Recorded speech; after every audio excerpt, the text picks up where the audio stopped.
ఓం శ్రీ సాయిరామ్. అహం సత్యబోధక చెన్నై శ్రీ సత్యసాయి దివ్యజ్ఞాన యజ్ఞంలో ధారావాహిక కార్యక్రమాల్లో భాగంగా సత్సంగాల్లో భాగంగా ఈరోజు మన ఆత్మీయ సోదరిమణి మన ఏఎస్బి అధినేత్రి అయినటువంటి శ్రీమతి మల్లెల వరలక్ష్మి గారు బి యాజ్ యు ఆర్, నీ సహజ స్థితిలో ఉండు అనేటువంటి ఒక గొప్ప ఆధ్యాత్మిక అంశం మీద ప్రసంగించడానికి వచ్చారు. వారిని ఒక్క 2 నిమిషాలు మనం పరిచయం చేసుకుందాం. శ్రీమతి మల్లెల వరలక్ష్మి గారు మనందరికీ చిరపరిచితులై. రాళ్లపల్లి రామారావు గారు నరసింహమ్మ గారికి వీరు పుత్రిక. ఇప్పుడు నివాసం తొరైపాకం చెన్నై. మన గురువు గారి యొక్క ధర్మపత్ని అని మనందరికీ తెలుసు. ఆధ్యాత్మికవేత్త, ప్రవచనకర్త, అహం సత్యబోధక గ్రూప్ చెన్నై అధినేత్రి అని మనందరికీ తెలుసు.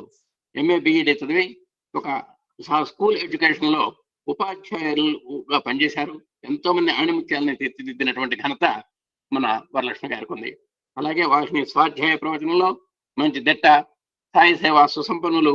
అలాగే 72 నుంచి 14 ఏటనే మాతృమూర్తి ప్రభావంతో సత్యసాయి సంస్థల్లో అడుగుపెట్టి ఒక విజేతగా ప్రగతి పథంలో ఇప్పటికీ కూడా నానా ప్రాజెక్ట్స్, అనేక రకాలైనటువంటి ప్రాజెక్ట్స్ లో తమ యొక్క ధీశక్తిని వినియోగిస్తున్నటువంటి అపూర్వ నార్యమణి మన వరలక్ష్మి గారు. అలాగే తెలంగాణ రాష్ట్ర బాల వికాస్ సమన్వయకర్తగా కూడా గొప్ప బాధ్యతలు నిర్వహించినటువంటి ఘనత వీరుకున్నది. ప్రస్తుతం బాల వికాస్ బాలకు చక్కగా బాల వికాస్ తరగతులు, వేదా క్లాసులు, అలాగే మరి రకరకాలైనటువంటి విభిన్నమైనటువంటి ప్రక్రియల్లో సారస్వత గానంలో కూడా ఎంతో మందిని తీర్చిదిద్దుతూ కృష్ణా తరగతులు నిర్వహిస్తున్నారు. అలాంటి మరి యమనన్న గారి యొక్క అశేష విశేష నిర్విరామ కృషికి తోడు నీడగా, అండదండగా, వెన్నుదన్నుగా సహకార కరాన్ని అందిస్తున్నటువంటి ఆదర్శ సహధర్మచారిణిగా శ్రీమతి మల్లెల వరలక్ష్మి గారిని మనందరం సుస్వాగతం తెలుపుతూ మరి ఆధ్యాత్మిక అంశంలోకి అడుగు పెడదాం. ఓం శ్రీ సాయిరామ్.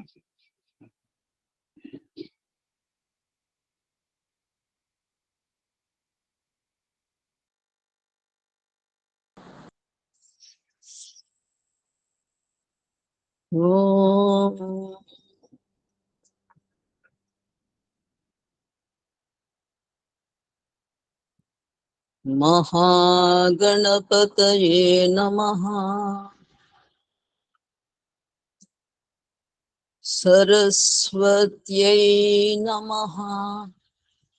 శ్రీ గురుభ్యో నమః.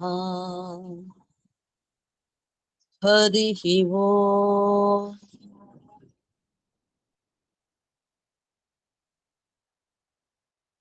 భగవాన్ శ్రీ సత్యసాయి బాబా వారి పాద పద్మములకు నమస్సుమాంజలి తెలియజేసుకుంది. అహం సత్యబోధక.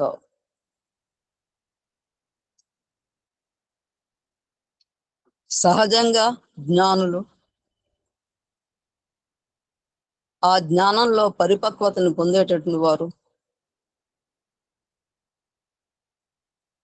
పరిపూర్ణ జ్ఞానాన్ని పొందాలి అనేటువంటి అభిలాష కలిగినటువంటి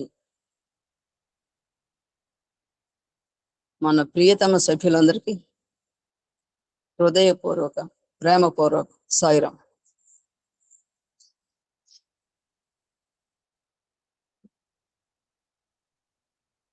ఇందాక మాస్టర్ చెప్పినట్టుగా ఇది చాలా బరువైనటువంటి టాపిక్ అయినప్పటికీ ఇందులో నేను స్వయంగా కృషి చేసి తెలుసుకున్నటువంటిది కాకుండా ఒక గ్రంథ రచయిత మనకి ఎలాంటి అంశాలని భగవాన్ శ్రీ రమణ మహర్షి గురించి మనకి అందజేశారో ఆ విషయాలను మనం తెలుసుకునే ప్రయత్నం చేద్దాం. భగవాన్ రమణులు ప్రబోధించింది చాలా తక్కువ. ఆయన ఎక్కువగా మౌనంగానే ఉండారు. మౌనం ద్వారానే ఆయన యొక్క బోధనలు నడిచేటువంటివి. సాధకుల్లో ఎలాంటి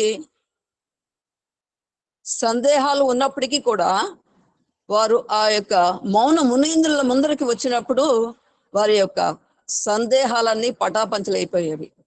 కాబట్టి ఈయన్ని మనం భగవాన్ రమణుల్ని మౌనమునిగా ఆరాధిస్తూ ఉంటాం. మానవుడి యొక్క లక్ష్యం ఏమిటి అనేది భగవాన్ రమణులు తాము స్వయంగా తెలుసుకుని ఎవరైనా సాధకులు ఔత్సాహకులు వారి దరి చేరి భగవాన్ మాకు ఆత్మ ప్రబోధ చేయండి, లేదా మమ్మల్ని ఏ విధమైన మార్గంలో నడవమంటారు అని ప్రశ్నించినప్పుడు మాత్రమే వారికి సమాధానంగా మితంగా హితంగా ఏది తెలుసుకోవాలో దాని గురించి తెలియజెప్తూ ఉండేవారు శ్రీ రమణులు. వారి గురించి బ్రీఫ్ గా మనం తెలుసుకునే ప్రయత్నం చేద్దాం. సాయిరాం. ఇది చాలా చాలా చాలా వాస్ట్ సబ్జెక్ట్. అది సముద్రాన్ని మనం కొలవగలం అని లేం కదా. కనీసం అందులో కనీసం ఒక ఇసుక రేణువంతమైన మనం తెలుసుకోనే ప్రయత్నం చేస్తే మన ఈ మానవ జన్మకి సార్థకత చేకూరినట్లే.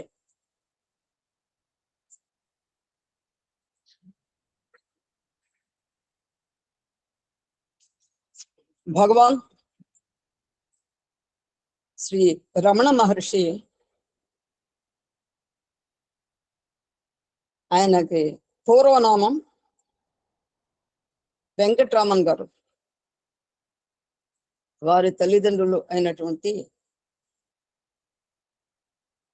శ్రీమతి అళగమ్మాళ్, శ్రీ సుందరం అయ్యర్ దంపతులు ముద్దుగా వెంకట్రామన్ అయ్యర్ అని నామకరణం చేయడం జరిగింది. ఆ పుణ్య దంపతులు స్మార్త బ్రాహ్మణ కుటుంబానికి చెందినటువంటి వారు. 4 సంతానం. అందులో వెంకట్రామన్ గారు ఒకరు.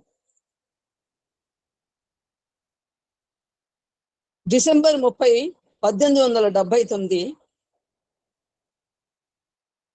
వెంకట్రామన్ జన్మదినం.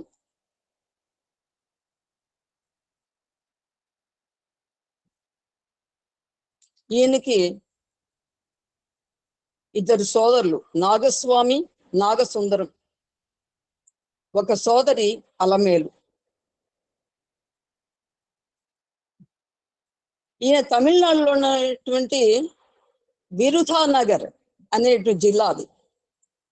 అక్కడ తిరుచుళి అనే గ్రామంలో ఈయన జన్మించడం జరిగింది.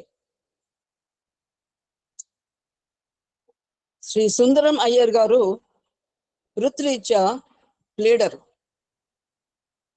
న్యాయవాద వృత్తి చేసేటువంటి వారు. అయితే వీరి కుటుంబంలో ఆయన సోదరుడు ఒకరు, తండ్రి యొక్క అంటే సుందరం గారి తండ్రి యొక్క సోదరుడు మరొకరు. వీరు సన్యాసాన్ని స్వీకరించినటువంటి వారు అన్నమాట. వీరి కుటుంబం, ఆ యొక్క స్మార్త బ్రాహ్మణుల కుటుంబము, వీరు తమ గృహంలో శివుడిని, విష్ణువును, గణపతిని, అమ్మవారిని ఆరాధించేవారు. వెంకట్రామన్కి 7 సంవత్సరం వయసులో ఆయనకి ఉపనయనం జరిగింది. ఇతను ఏకసంతాగ్రాహి, మంచి జ్ఞాపక శక్తి కలిగి ఉండేటటువంటి వారు. ఈ తమిళ పద్యాలు చాలా అనర్గళంగా చెప్పేటువంటి శక్తి సామర్థ్యాలు కలిగినటువంటి వారు.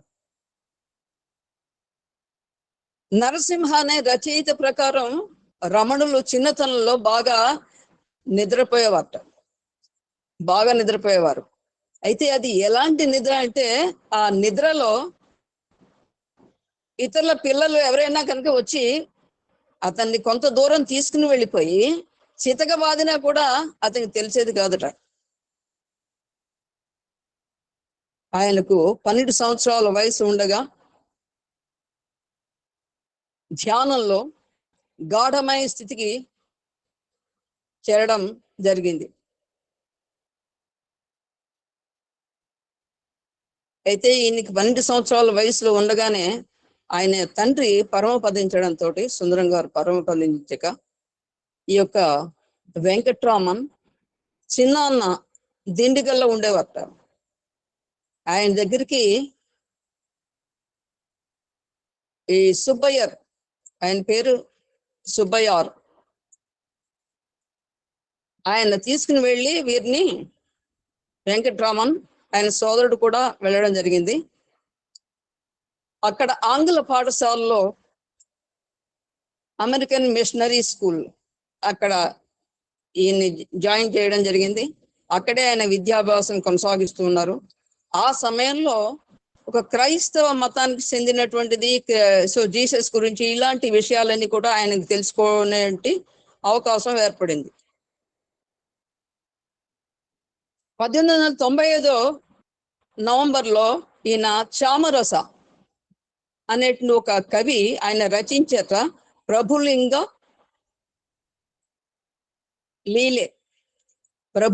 లీలే అనే కావ్యము ఈ వెంకట్రామన్ పఠించడం జరిగింది.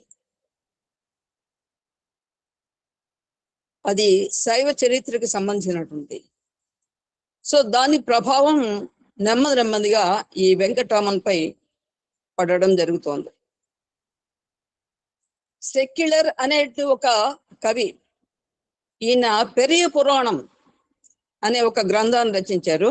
ఆ గ్రంథంలో 63 నాయనార్ల గురించి, వారి యొక్క జీవిత చరిత్ర, వారి అమోఘమైన విశేషాలు ఇవన్నీ కూడా ఆ పుస్తకంలో పొందుపరచడం జరిగింది. అవన్నీ కూడా ఆ యొక్క పెరియ పురాణాన్ని పఠించడం జరిగింది శ్రీ వెంకట్రామన్.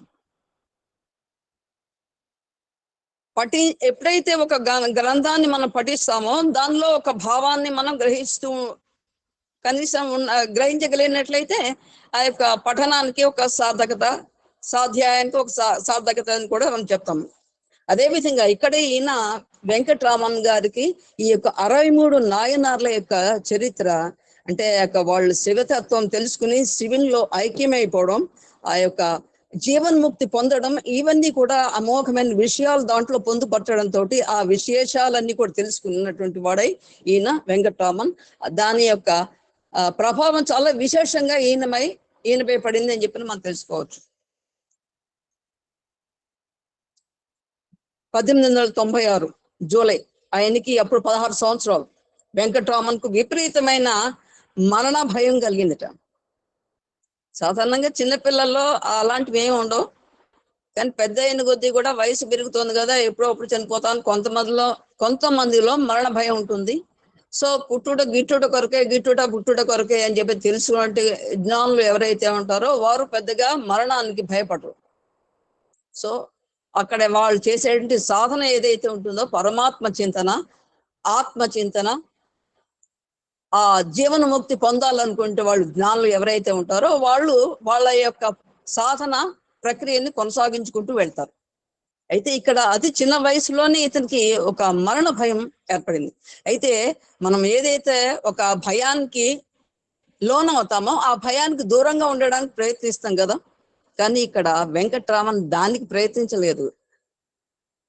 మరణించిన తర్వాత ఏమవుతుంది, ఎక్కడికి వెళ్తాడు ఈ జీవి, దీని యొక్క కథా కామామీషు ఏమిటి తెలుసుకోవాలి అని ఉత్సుకత ఏర్పడింది దానికి. ఒక చనిపోయిన వ్యక్తి ఏ విధంగా ఉంటాడో ఆ యొక్క ప్రాణ ఏదైతే శ్వాస ఉంటుందో దాన్ని నిర్బంధించడం. సో ఒక చనిపోయిన జీవి ఏ విధంగా అయితే పడి ఉంటాడో ఆ విధంగా పడి ఉండడం ఈయన సాధనలో మొదలైంది. ఈయన యొక్క ప్రక్రియని గమనిస్తున్నాడు వారి సోదరుడు నాగప్ప. ఆయన పెద్దగా నమ్మటం లేదు ఈయన యొక్క చర్యలేవి కూడా. అయినప్పటికీ కూడా సో ఇలాంటివన్నీ నువ్వు మానుకోవాలి, ఎందుకు ఇలాంటి పనులు చేస్తున్నావు అని మందలించేవాడు అప్పుడప్పుడు. సరే, ఒక రోజున ఒక శుభ ముహూర్తం జరిగింది. అయితే ఆయన తెలుసుకున్నది ఏంటంటే, శరీరానికి కానీ మరణం తనలో ఆ యొక్క జీవిలో వెలుగుతున్నటువంటి దివ్యమైన జ్యోతి ఏదైతే ఉంటుందో ఆత్మజ్యోతి, అది శాశ్వతము, దానికంటూ మరణం లేదు అనే యొక్క జ్ఞానాన్ని పొందగలిగాడు సాధన ద్వారా ఈ వెంకట్రామన్ గారు. ఆయనలో ఆవేశం, శక్తి ప్రవేశించినట్లయింది. అప్పుడే ఆత్మ పరిశోధనకు, ఆత్మ పరిశీలనకు ఉపక్రమించారు శ్రీ రమణులు. అయితే మరణించేది ఏది? మరణం శరీరానికే అని తెలుసుకున్నటువంటి తనలో ఎప్పటికీ ఉండే శక్తియే ఆత్మశక్తి అని తెలుసుకున్నటువంటి వారై ఇంట్లో చెప్తే ఒప్పుకోరని 1 ఫైన్ డే 1896 ఆగస్టు 29న ఒక శుభముహూర్తం రోజున రైలు ఎక్కేశాడు. అంతకుముందు ఒకానొక వ్యక్తి వారి యొక్క బంధువు వచ్చి అరుణాచలం గురించి చెప్పడం జరిగింది. అప్పుడప్పుడు ఈ యొక్క అరుణాచలం అనే పదం ఆయన యొక్క మదిలో మెలుగుతూ ఉండేది. ఆ శివ తత్వం గురించి ఆయనలో ఒక నిగూఢమైనటువంటి జ్ఞానాన్ని ప్రబోధిస్తుంది. ఆ జ్ఞానం ఏమిటో పరిపూర్ణంగా తెలుసుకోవాలనేది ఆశతోటి ఆశయంతో అరుణాచలం చేరుకున్నారు శ్రీ వెంకట్రామన్.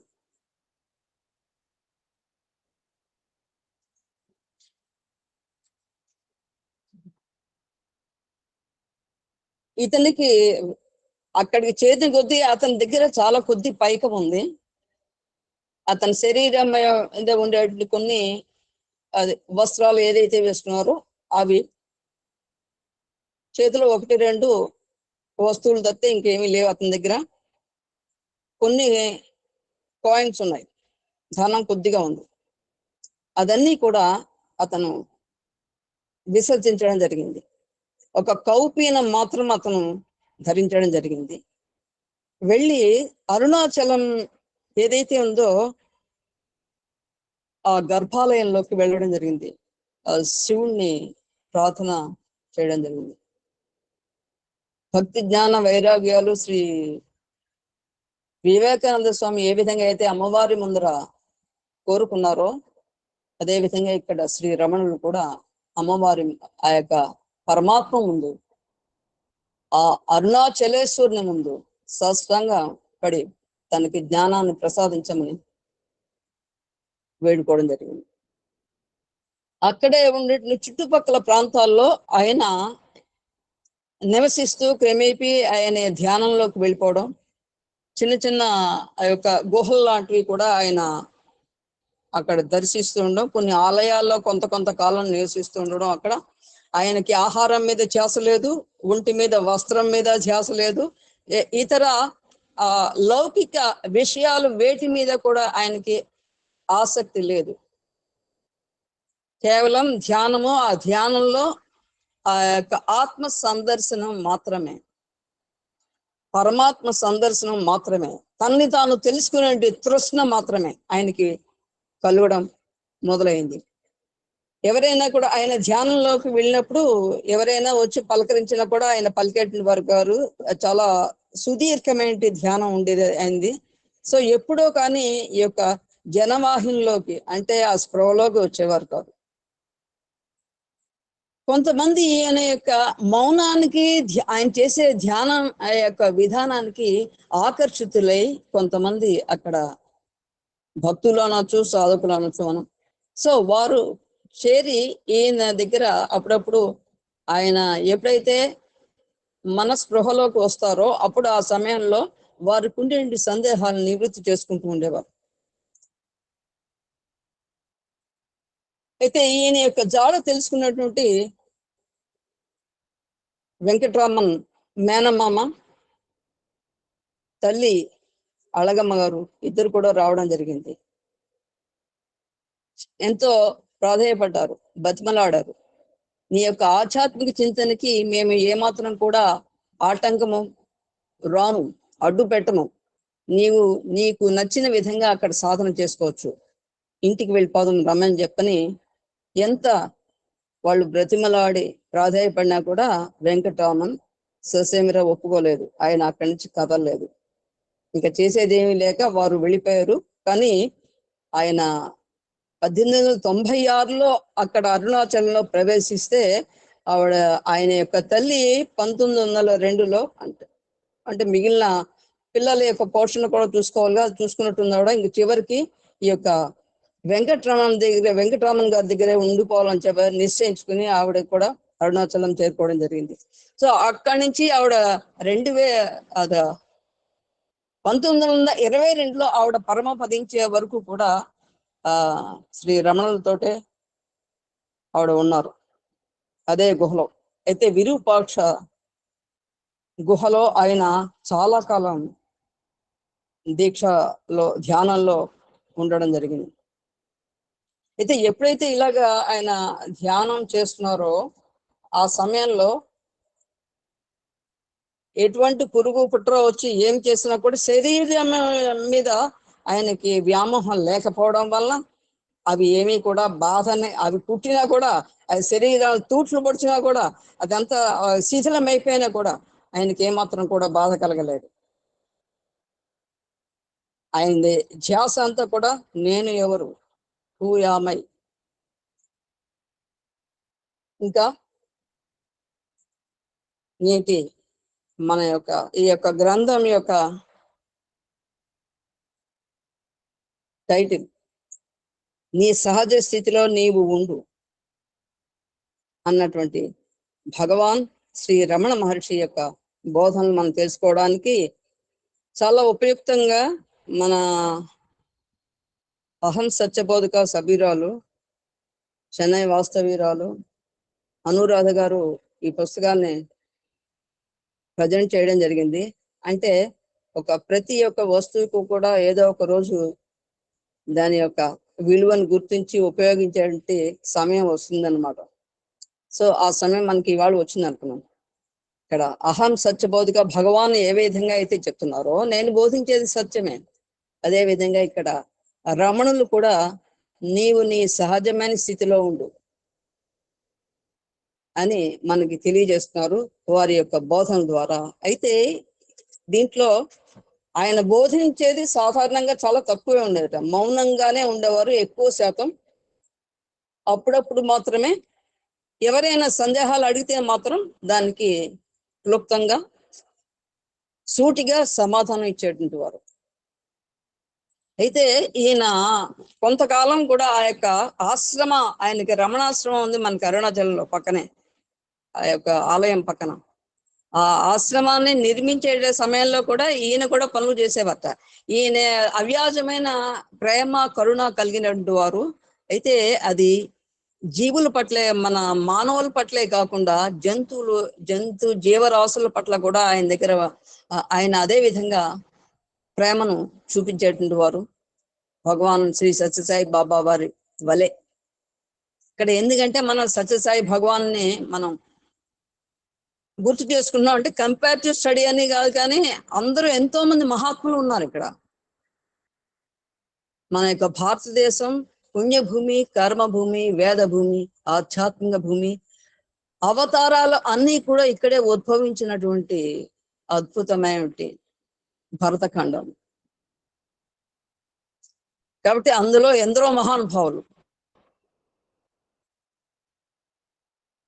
వారు అందరినీ కూడా గుర్తు చేసుకుని కనీసం మనం వాళ్ళ నుంచి స్ఫూర్తి పొంది మన యొక్క జీవనయానం సాగించవలసి ఉంటుంది. అదేవిధంగా మానవుడి యొక్క జీవిత లక్ష్యం ఏంటి, ఎక్కడి నుంచి మనం వచ్చాం. ఈ రోజున మనకి గణపతి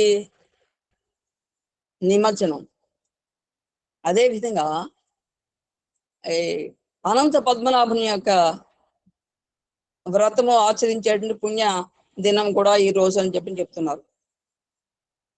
అయితే ఈ యొక్క గణపతి నిమజ్జనంలో కానీ, ఆయన పరమాత్మని ఆరాధించడంలో కానీ, అనంతుడిని ఆరాధించడం అంటే ఈ యొక్క విశ్వమే, విశ్వం విష్ణు షట్కారో అన్నట్టుగా విశ్వం అంతా వ్యాపించబడినటువంటిదే విశ్వవ్యాపి అయినటువంటి ఆ యొక్క పరమాత్మ తత్వం.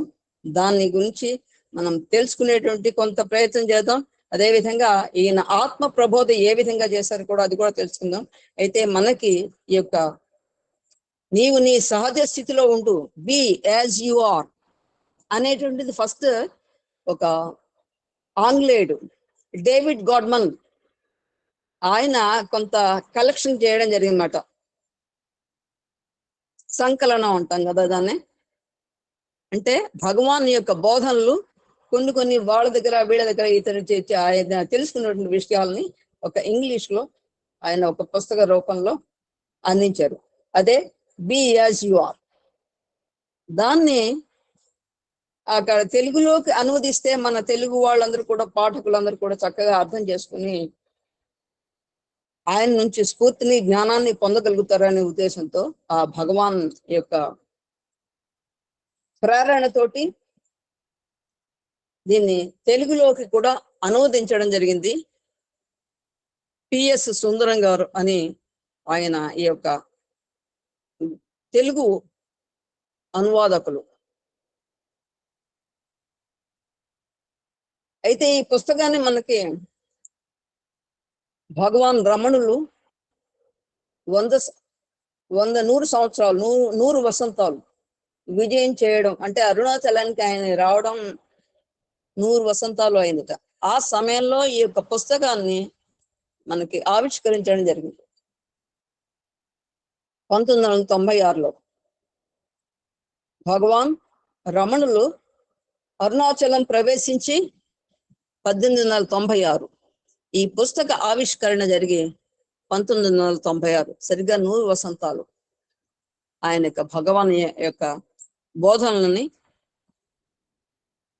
ఆ రూపంలో, పుస్తక రూపంలో మనకి అందించడానికి ఉపక్రమించారు ఈ రచయితలు. అయితే దీంట్లో మనకి ఏమేమి తెలుసుకోవాలి అంటే ఆత్మస్వరూపము, ఆత్మ జ్ఞానము, ఆత్మ విస్మృతి, జ్ఞాని, ఇలాంటివన్నీ కూడా ఆత్మ అనే ఒక భాగంలో పొందుపరచడం జరిగింది. ఆత్మ విచారము శరణాగతి, ఆత్మ విచారము సిద్ధాంతము, ఆత్మ విచారము అభ్యాసము, ఆత్మ విచారము కొన్ని అపోహలు, చివరికి శరణాగతి. గురువు ఎవరు, ఆయన బోధనలు ఏంటి, మౌనము యొక్క ప్రాధాన్యత ఏంటి, సత్సంగం అంటే ఏంటి, ధ్యానం అంటే ఏమి, యోగం అంటే ఏమి, ధ్యానమునకు ఏకాగ్రతకు ఏంటి సంబంధం, మంత్రము జపము వీటి యొక్క ప్రాముఖ్యత, ఈ లోకంలో వర్తనము ఏ విధంగా ఉండాలి, యోగం అంటే ఏంటి, సమాధి, మనోదర్శనాలు, స్థితులు, సమస్యలు, అనుభూతులు, ఈ సృష్టి యొక్క సిద్ధాంతము, విశ్వానికి సంబంధించిన వాస్తవం, పునర్జన్మ అంటే ఏంటి, భగవంతుడు అంటే ఏంటి, బాధ నీతి ఏంటి, వాటి మధ్య సమన్వయం, కర్మ విధి మానవ సంకల్పం, ఇలా ఎన్నో ఎన్నో ఎన్నో విషయాల మీద భగవాన్ రమణుల్ని ఒక సాధకుడు, ఒక భక్తుడు అడిగినటువంటి ప్రశ్నలకు ఈయన సూటి సమాధానం తెలియజేయడం జరిగింది. అయితే ఈయనకి భగవాన్ రమణులు అనే నామకరణం ఎవరిచ్చారంటే గణపతి నామధేయుడు. ఆయన కావ్యకంఠ గణపతి అని చాలా సిద్ధాంతి, ఆయన శాస్త్రాధ్యయనం చేసినటువంటి వారు, వేదాంగాల్ని పఠించినటువంటి వారు, అద్భుతమైనటువంటి జ్ఞానాన్ని సంపాదించినటువంటి వారు. అయితే ఒక్కటి ఆయన సంపాదించలేదట. ఏది సంపాదించాలో అది ఆత్మజ్ఞానం. దానికోసాన్ని ఈ యొక్క రమణుల్ని చేరడం జరిగింది. అయితే రమణ మహర్షి, భగవాన్ శ్రీ రమణ మహర్షి అని నామధేయంని ఆయనకి ఇచ్చినటువంటి వారు శ్రీ కావ్యకంఠ గణపతి. ఇలాగే ఎంతో మంది అనుచరులు ఉన్నారు, ఆయన బాగోగులు చూసుకున్నారు, ఆయనకి ఆహారంలో ఆయన జీవించి ఉండాలి, అలాంటి జ్ఞాని శరీరం పడిపోకూడదు అనే యొక్క బాధతోటి, బాధ్యతతోటి ఆయన యొక్క ఆహార ఎప్పుడు ఏమిటి ఇవ్వాలి, ఆయన్ని ఎలా చూసుకోవాలి అని కొంత జాగ్రత్తలు తీసుకుని ఆయన్ని ఒక 7 వయసు వరకు కాపాడుకున్నారు కొంతమంది భక్తులు, ధన్యులు వారు. ఆ రమణాశ్రమంలో ఎంతో మంది అద్భుతమైన మూర్తులు జీవించారు. మేము వెళ్ళినప్పుడు కూడా చూస్తాం, ఎంతో మంది అక్కడ ధ్యానం చేయడానికి వస్తారండి ప్రత్యేకంగా. ఇక్కడ ఈశ్వరుడు ఎక్కడంటే ఆ చలమే, అరుణాచలమే, ఆ కొండ ప్రాంతమే ఈశ్వరుడు.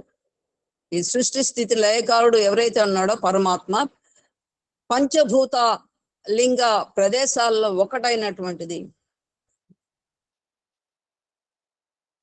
ఆ పంచభూత లింగాలు మనకి ఆకాశము, వాయువు, అగ్ని, నీరు, పృథివీ. వీటన్నింటిలో కూడా పరమాత్మ తత్వం ఉందని చెప్పని మనకి బోధించడానికి పరమాత్మ 5 ప్రదేశాల్లో, దీన్నే పంచలింగ క్షేత్రాలు అని చెప్పి అంటారు. సో ఆవిర్భవించినటువంటి స్వయంభూ అయినటువంటి యొక్క పరమాత్మ ఆకాశలింగంగా నటరాజస్వామి అని చెప్పంటాం, అది చిదంబరం. పృథ్వీలింగం ఏకాంబరేశ్వరుని యొక్క ఆలయం, అది కంచిలో ఉన్నటువంటిది. వాయులింగ క్షేత్రమైనటువంటిది శ్రీకాళహస్తీశ్వరుడుగా అక్కడ కొలువైనటి పరమాత్మ, అది శ్రీకాళహస్తి. ఇంకా జలలింగం జంబుకేశ్వరాలయంగా ప్రసిద్ధి చెందినటువంటిది, అది తిరుచిరాపల్లిలో ఉంది. ఇంకా అగ్నిలింగం, ఇప్పుడు మనం యొక్క పరమాత్మ గురించి, ఆ పరమాత్మ మనకి అందించిన బోధనల గురించి యొక్క రమణ మహర్షి ఏ విధంగా తాను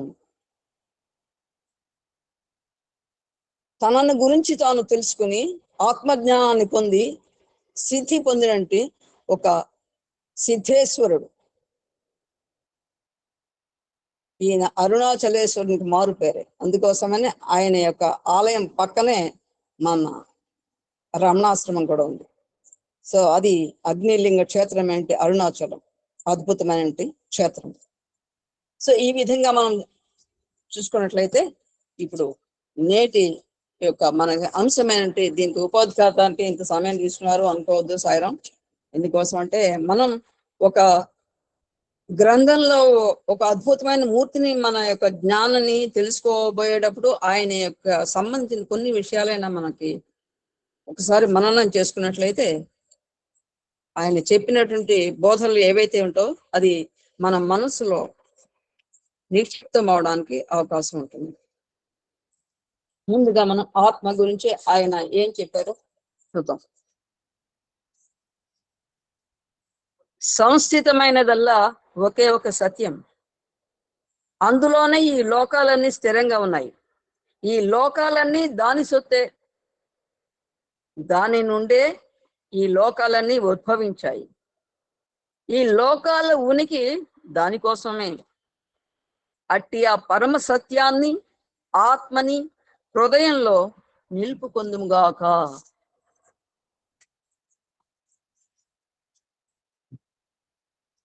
ఇక్కడ ఆత్మస్వరూపం భగవాన్ శ్రీ రమణుల యొక్క ఉపదేశాల సారము. వారు తరచూ ప్రబోధించేది ఆత్మస్వరూపం. అన్నిటా అంతర్లీనమైన సత్యం ఒకటే ఉన్నది, అది అందరికీ ప్రత్యక్షంగా అనుభవసిద్ధమే. సంస్థితమైన వాటన్నింటికి అదే మూలం. మూలాధార స్థితోసి నిత్యం అని మనం గణపతి అథర్వ శీర్షంలో ఏ విధంగా అయితే చెప్తూ ఉంటామో, సో ఈ యొక్క సృష్టి స్థితి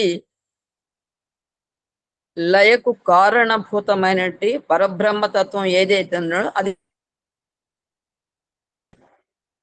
అది ఆత్మస్వరూపము, అదే సారము,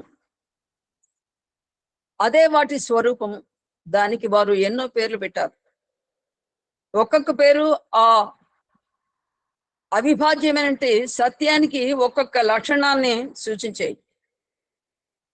వారు సాధారణంగా వాడిన పర్యాయ పదాలు, వాటి భావము ఈ విధంగా మనం తెలుసుకోవచ్చు. ఆత్మ, వారు తరచూ వాడిన పదం ఇది ఆత్మ గురించి. అసలైన ఆత్మ అంటే అసలైన నేను, వ్యక్తిగతం కాదు. నేను అనగానే మనం ఏం చెప్తామంటే మన వస్తువు గురించో లేకపోతే మనకి సంబంధించింది ఏదైనా ఉంటే అది నేను, అది నాది, నేను అంటే ఏంటి, ఇక్కడ ఏంటంటే ఒక సామాన్యుడి యొక్క భావం ఈ యొక్క శరీరము అనేది. కానీ ఇక్కడ నిజమైన నేను ఆత్మ అని తెలుసుకోమని ఇక్కడ రమణులు మనకి బోధిస్తున్నారు. అది సర్వ సమృద్ధమైన ఎరుక, తన్ని తాను తెలుసుకోవడమే నిజమైన ఎరుక. అది పైకి గోచరించే వ్యక్తిగత అనుభవం కాదు. దానికి వ్యక్తిగత అహానికి తేడా ఉన్నది. ఆత్మకి వ్యక్తిగత అహానికి తేడా ఉంది. అహం అంటే ఏంటి, నేను అని కదా. అయితే ఇక్కడ ఆత్మకి వ్యక్తిగతంగా నేను అనే దానికి చాలా తేడా ఉంది. ఇక్కడ నేను అనేది ఏంటంటే నా యొక్క శరీరం గురించి నేను చెప్తున్నాను, నాకు సంబంధించినటువంటి విషయాలు ఏదైతే ఉంటాయో అది నేను చెప్తున్నాను. నేను నేను నేను అంటున్నాం. అంటే ఈ నేనుకి ఏంటి, ఒక పేరు ఏదో ఉంటుంది. సో ఆ పేరు పెట్టి పిలిస్తే అప్పుడు ఈ యొక్క జీవి పలుకుతూ ఉంటుంది. కానీ ఇక్కడ నిజమైనటువంటి తత్వం ఏంటంటే అది ఆత్మ అని మాత్రమే ఇక్కడ మనం తెలుసుకోవాలని చెప్పని భగవాన్ చెప్తున్నారు. ఈ అహానికి ఉనికి లేనే లేదు. నేను అనే అహం ఏదైతే ఉంటుందో జనరల్ గా ఈగోయిజం, దానికి ఉనికి లేదు. దీన్ని మనస్సు కల్పిస్తుంది. మనస్సేవ కారణ బంధం బంధ విమోచనం చెప్పి చెప్తారు కదా. ఆ మనస్సే కారణం అవుతుంట బంధానికి విమోచనకి కూడా. అయితే ఆత్మని అనుభవ సిద్ధం చేసుకొని అది మనస్సు. ఎందుకోసం అంటే దాన్ని ఎప్పుడు కూడా అట్రాక్షన్ అవుట్ సైడే ఉంటుంది, ఇన్సైడ్ అనేది ఉండదన్నమాట. కాబట్టి ఈ యొక్క ఆత్మని అనుభవించాలి, తెలుసుకోవాలి అనేటువంటిది ఏ కొద్ది మందో, కొన్ని కోట్ల మందిలో కొద్ది మంది, రమణులు వంటి వారు, వివేకానంద స్వామి లాంటి వారు,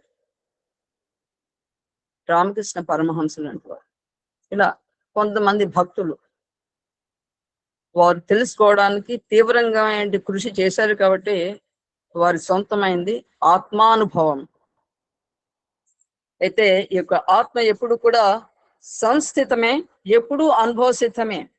దాన్ని అర్థం చేసుకోవాలి, కానీ అది మన వశం అవుతుంది. కానీ సామాన్యుడు ఏమనుకుంటాడంటే అది ఒక బ్రహ్మ పదార్థం, అది మనకి అతీతమైనటువంటిది. అంటే మిగిలినవన్నీ కూడా ఇక లోకానికి సంబంధించిన విషయాలన్నీ కూడా చక్కబెడతాడుగా మానవుడు. మరి అదెందుకు అతీతం అని అనుకోవట్లేదు అంటే దాని పట్ల మక్కువ లేదు అనే విషయాన్ని మనకి ఇక్కడ బోధపడుతుంది అనమాట.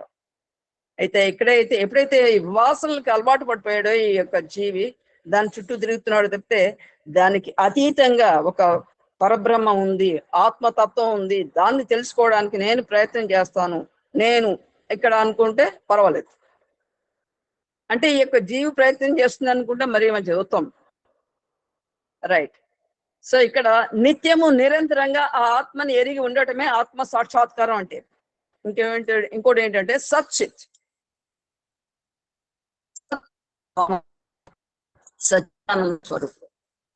ఇదొక సంస్కృత పదం. దీనికి ఉనికి, చైతన్యము, ఆనందము, ఈ మూడు పదాలకి మనకి అర్థం ఇచ్చినటువంటి వారు. అయితే ఆత్మ అనేది విశుద్ధ స్థితి, నేనున్నాననే ఎరుక.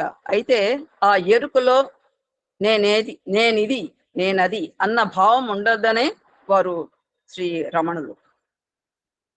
ఆత్మలో కర్త గాని కర్మ గాని ఉండవు, అది కేవలం ఎరికే, చైతన్య స్థితి.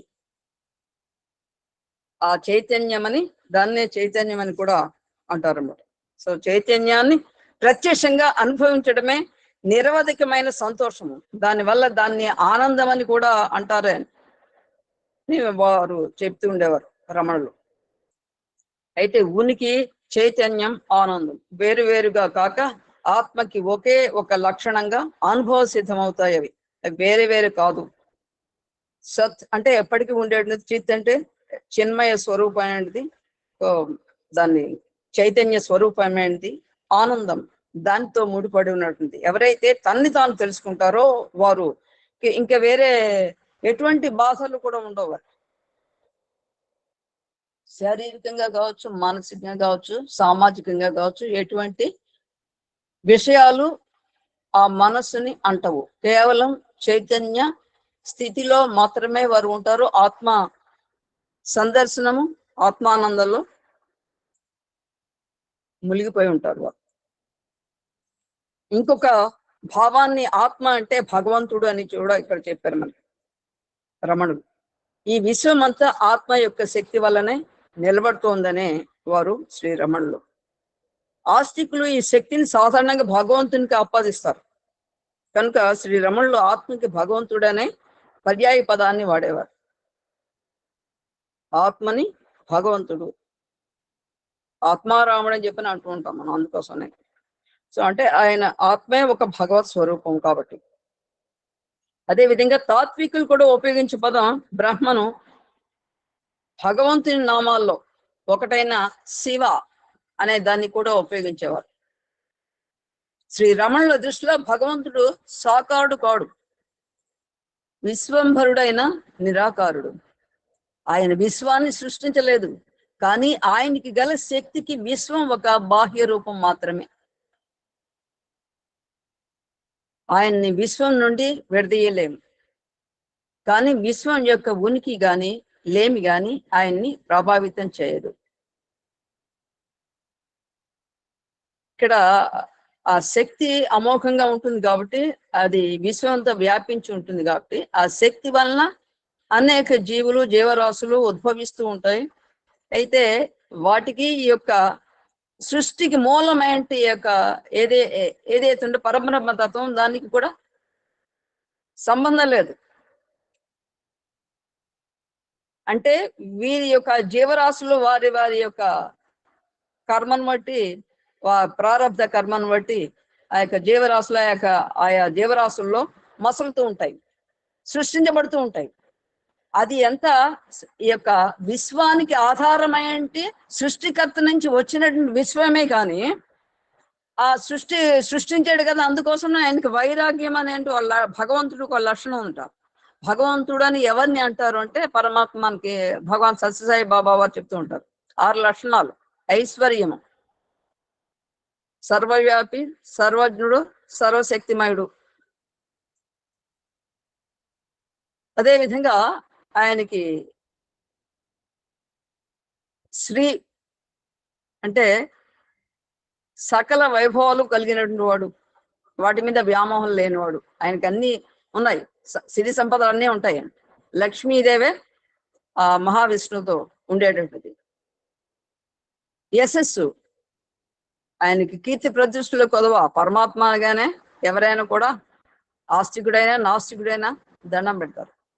ఆస్తికుడు ఎలా పెడతాడు, నాస్తికుడు కూడా టైం బీయింగ్ ఎవరన్నా చూస్తారేమో, పెట్టకపోతే బాగుండదేమో అనే ఉద్దేశంతో అని పెడతాడు.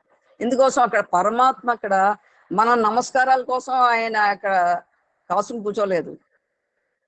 మనకి ఈ యొక్క జన్మని ఇచ్చాడు, ఇంత అద్భుతమైన శక్తిని ఇచ్చాడు, ఉన్నతమైన స్థితిని ఇచ్చాడు. ఒక కృతజ్ఞత పూర్వకంగా మనం ఆయనకి ఒక వందనం చేయడం, నవవిధ భక్తి మార్గాల్లో ఒకటైంది వందనం కూడా. అయితే ఈ విధంగా మనం భగవంతుడిని ఎందుకు ఆరాధిస్తాం అంటే ఈ యొక్క అన్ని లక్షణాలు ఉన్నాయి కదా. ఇంకొకటి ఏంటంటే ఆయనకి జ్ఞానం, అమోఘమైన జ్ఞాన సంపన్నుడు భగవాన్. ఇంకొకటి వైరాగ్యం. ఇన్ని ఉన్నా కూడా, ఇన్ని శక్తులు ఉన్నాయి, ఇన్ని భోగ భాగ్యాలు ఉన్నప్పటికీ కూడా ఆయనకి దేని మీద కూడా వ్యామోహం ఉండదు. వైరాగ్యం కలిగినట్టు వాడు భగవంతుడు. దేని మీద అటాచ్మెంట్ ఉండదు, దేని మీద డిటాచ్మెంట్ ఉండదు. ఆయనకి కేవలం ఓకే డిటాచ్డ్ అని చెప్పుకున్నాము. అటాచ్మెంట్ లేనటువంటిది, నేనే సృష్టించాను, ఇది నాది, లేకపోతే వీడు నా భక్తుడు, వీడు చాలా బాధల్లో ఉన్నాడు, వీడితో కూడా ఉండి నేను చూసుకుంటూ ఉంటాను, ఇలాంటివి ఏమి ఉండవు. ఆయన నథింగ్ డూయింగ్.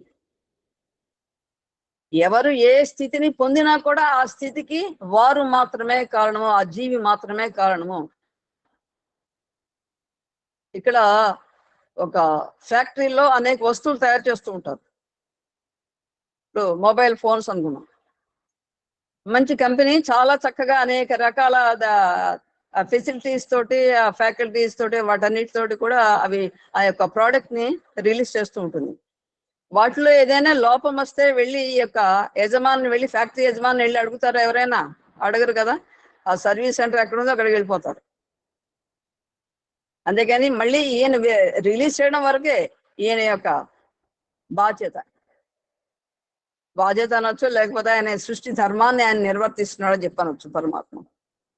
సో దాన్ని పరిరక్షించుకునే బాధ్యత జీవుడు ఏ విధంగా జీవించాలంటే విషయాన్ని ఎవరికి మటుకు వాళ్ళకి జీవరాశికి పెట్టేశాడు భగవంతుడు. అన్ని రకాలు కూడా క్వాలిటీస్ ఎవరు ఏ విధంగా ఉండాలి అనేది నిర్ణయించాడు, ఇచ్చేసాడు. అని తాళాలు ఆయన చేతిలో పెట్టేశాడని లోపల పెట్టేసి ఆ తాళాలు తీసుకుని ఎవడు ఏ విధంగా ఉండాలో ఆ విధంగా జీవించుకుంటూ వెళ్ళిపోవాలి ఆయన. అయితే ఇక్కడ అన్ని జీవరాశుల్లోకి అతి ముఖ్యమైనది ఉత్కృష్టమైనటువంటిది మానవ జన్మ. భగవంతుడి నుంచి వచ్చాడు, ఆ పరమాత్మ నుంచి వచ్చాడు, తిరిగి మళ్ళీ పరమాత్మనే చేరాలి. ఇక్కడ ఇదే కదా మనకి నిమజ్జనం ఈ రోజు మనకి తెలియజేసేది. ఇక సృష్టి స్థితి లయకాడు అంటే ఆ యొక్క గణపతి ఆ మూలాధార స్థితి నుంచి వచ్చినటువంటి వాడు మళ్ళీ ఎక్కడైతే మూలాధారం ఉందో అక్కడ దాంట్లో చేరవలసిందే. అది మనకి బోధిస్తోంది. ఈ జీవులు ఎంతకాలం ఇక్కడ నివసించాలో నివసిస్తుంటే మళ్ళీ తిరిగి ఆ యొక్క మూల స్థానానికి చేరవలసిందే. ఈ చేరే లోపున ఈయన పోగు చేసేటువంటి కర్మలు ఏవైతే ఉంటాయో దాన్ని బట్టి మళ్ళీ ఈయనకి జన్మ ఇవ్వాలా లేదా తనలోనే నిబిడీకృతం చేసుకోవాలనేది ఆ యొక్క మూలాధార స్థితి పరుడైనటువంటి పరమాత్మ నిర్ణయం తీసుకుంటాడు. ఇంకొకటి పరమాత్మకి ఆత్మకి మనకి చెప్పేటువంటిది ఏంటంటే అది హృదయం. ఆత్మకి మరొక పేరు హృదయం. దీనికే మనకి పురుష సూక్తంలో కూడా అంగుష్టాభ్యాం అని చెప్పని మనకి వర్ణిస్తుంటారు. ఆ యొక్క హృదయ కుహంలో ఉండేటి అతి చిన్నదేంటి ఒక అంగుళం మేర ఉండేటి యొక్క పరమాత్మ తత్వం, ఆత్మతత్వం అని ఇక్కడ శ్రీ రమణులు కూడా హృదయాన్ని సంస్కృత పదాల్లో ఒక పదంగా ఉపయోగించారు. ఈ పదానికి అసలైన అర్థం ఇది కేంద్రం అని. హృదయం అంటే కేంద్రము. ఈ మాటను వాడినప్పుడు ఈ కేంద్రానికి కానీ ఆత్మకి కానీ ఒక నిర్ణీతమైన స్థానం ఉందని వారు ఎప్పుడు కూడా సూచించేవారు కారు. హృదయం అంటే ఆ హృదయానికి సంబంధించింది ఒక కేంద్ర స్థానం, ఒక పరిపూర్ణమైన స్థానము. ఆ స్థానంలో మనం అక్కడ పరమాత్మని నిలిపి ఒక ఆత్మని ఆత్మారాధన చేసినట్లయితే దానికి ఒక చక్కని వెలుగు కావచ్చు, ఆ జ్ఞాన ప్రదీపం కావచ్చు, ఇవన్నీ కూడా మనం ఒక 2 నిమిషాలు కంప్లీట్ చేయి. You can continue tomorrow also.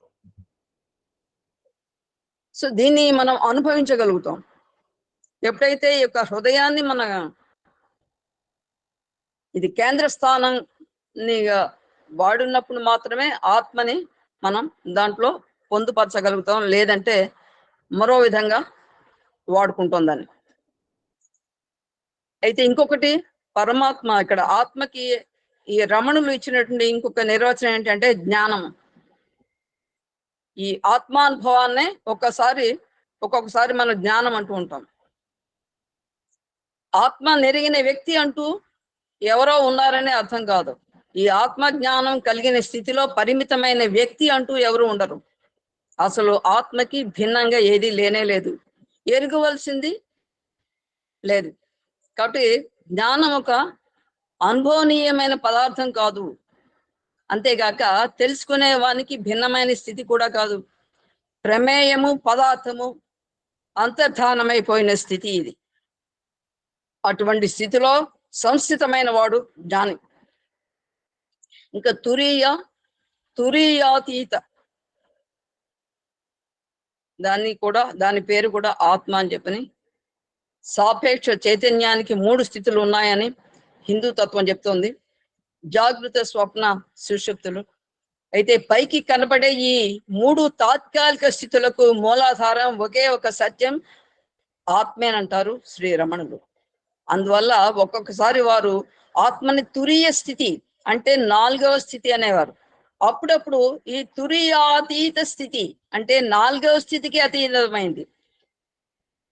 ఎందుకని 4వ స్థితి కూడా అతీతమైంది అని ఇంకొక పదాన్ని ఉపయోగించారు అంటే, ఆ పదాన్ని వాడేవారంటే వారి ఉద్దేశం ఏంటంటే నిజానికి 4 స్థితులు లేవని, ఉన్నదల్లా సత్యమైన ఒకే ఒక స్థితి అని, అది అన్నింటికీ అతీతమని ఆయన భావం. అద్భుతం కదండి. మనకు తెలిసినవి జాగ్రత్త, స్వప్నం, సుషుప్తి. సో దీనికి పైన ఇంకొక స్థితి ఉంది, అది తురీయ స్థితి అని చెప్పని 4వ స్థితి. ఇది దానికి కూడా అతీతంగా ఒకటి ఉంది, అదే నిజమైన స్థితి. ఇవన్నీ కూడా తాత్కాలికమే. అది ఎవరైతే తెలుసుకుంటారో జ్ఞానులు, వారు జీవన్ముక్తి పొందినట్లు, ఆత్మస్థితిని అనుభవించినట్టు. ఇంకా ఇతర పదాలు కూడా అనేకమైనవి చెప్పారు, అనేక పదాలు దీనికి ఉపయోగించారు. ఆత్మే వ్యక్తికి నిజమైన స్వస్థితి అనేవారు శ్రీరమణులు. ఈ కారణంగా వారు సహజ స్థితి అని, స్వరూపం అని కూడా అనేవారు. సహజ స్థితి అంటే సహజంగా ఉండే స్థితి, స్వరూపం అంటే అసలైన రూపం లేక తత్వం అని ఒక అర్థం. ఒక్కొక్కసారి వారు మౌనం అనే పదాన్ని కూడా ఉపయోగించేవారు. అంటే ఆత్మ నిశ్శబ్దంగా, ఆలోచన రహితంగా, నిరుపహతికమైన శాంతిలో ఉండేదని భావం. అయితే అది ఎప్పుడు కూడా శాంతిలోనే ఉంటుంది. ఇక్కడ ఆత్మ గురించి చెప్పుకుంటున్నాం కాబట్టి ఒక చిన్న మాట మనం గుర్తు చేసుకుందాం. ఒక వ్యక్తి ఎవరైనా పోతే మనం ముందుగా ఏం చెప్తామంటే ఆయనకి ఆత్మశాంతి కలుగుగాక అనే పదం ఉపయోగిస్తూ ఉంటాం. కానీ అది చాలా తప్పని చెప్తారు మహనీయులు. ఆత్మ ఎప్పుడు శాంతి యుతంగానే ఉంటుంది. ఇక్కడ మనకి శ్రీ భగవాన్ రమణులు చెప్పినట్టుగా, అది పరమాత్మ చెప్పినట్టుగా. కాబట్టి దానికి ప్రత్యేకంగా శాంతి అంటూ ఉండదు. శాంతి యొక్క శరీరం ఆల్రెడీ పడిపోయింది, దానికి ఇంకా వేరే ఏంటి, ఒకటే శాంతి. అప్పుడే శాంతి కలిగింది ఎప్పుడైతే శరీరం పడిపోయిందో. హాయిగా ఉంది ఆత్మ. ఆత్మ ఎప్పుడు హాయిగానే ఉంటుంది. కాబట్టి ఆ వ్యక్తికి సంబంధించి శరీరం పడిపోయింది తప్పితే దానికి ఆత్మశాంతి అని మనం ఉపయోగించగలని చెప్పి చెప్తుంటారు. సరే, ఇంకా మరిన్ని విషయాలు భగవాన్ రమణులు చెప్పినటువంటి విషయాలు, అమోఘమైన విషయాలు తదుపరి అంశంలో తెలుసుకుందాం. అందరికీ కృతజ్ఞతలు అండి. ముఖ్యంగా అనురాధ గారు, చాలా సంతోషం అండి. ఒక మంచి అద్భుతమైన గ్రంథాన్ని మాకు బహూకరించారు. ఈ రోజున ఈ విధంగా ఇది ఉపయోగపడుతుందని చెప్పని మాకు చాలా ఆనందంగా ఉంది.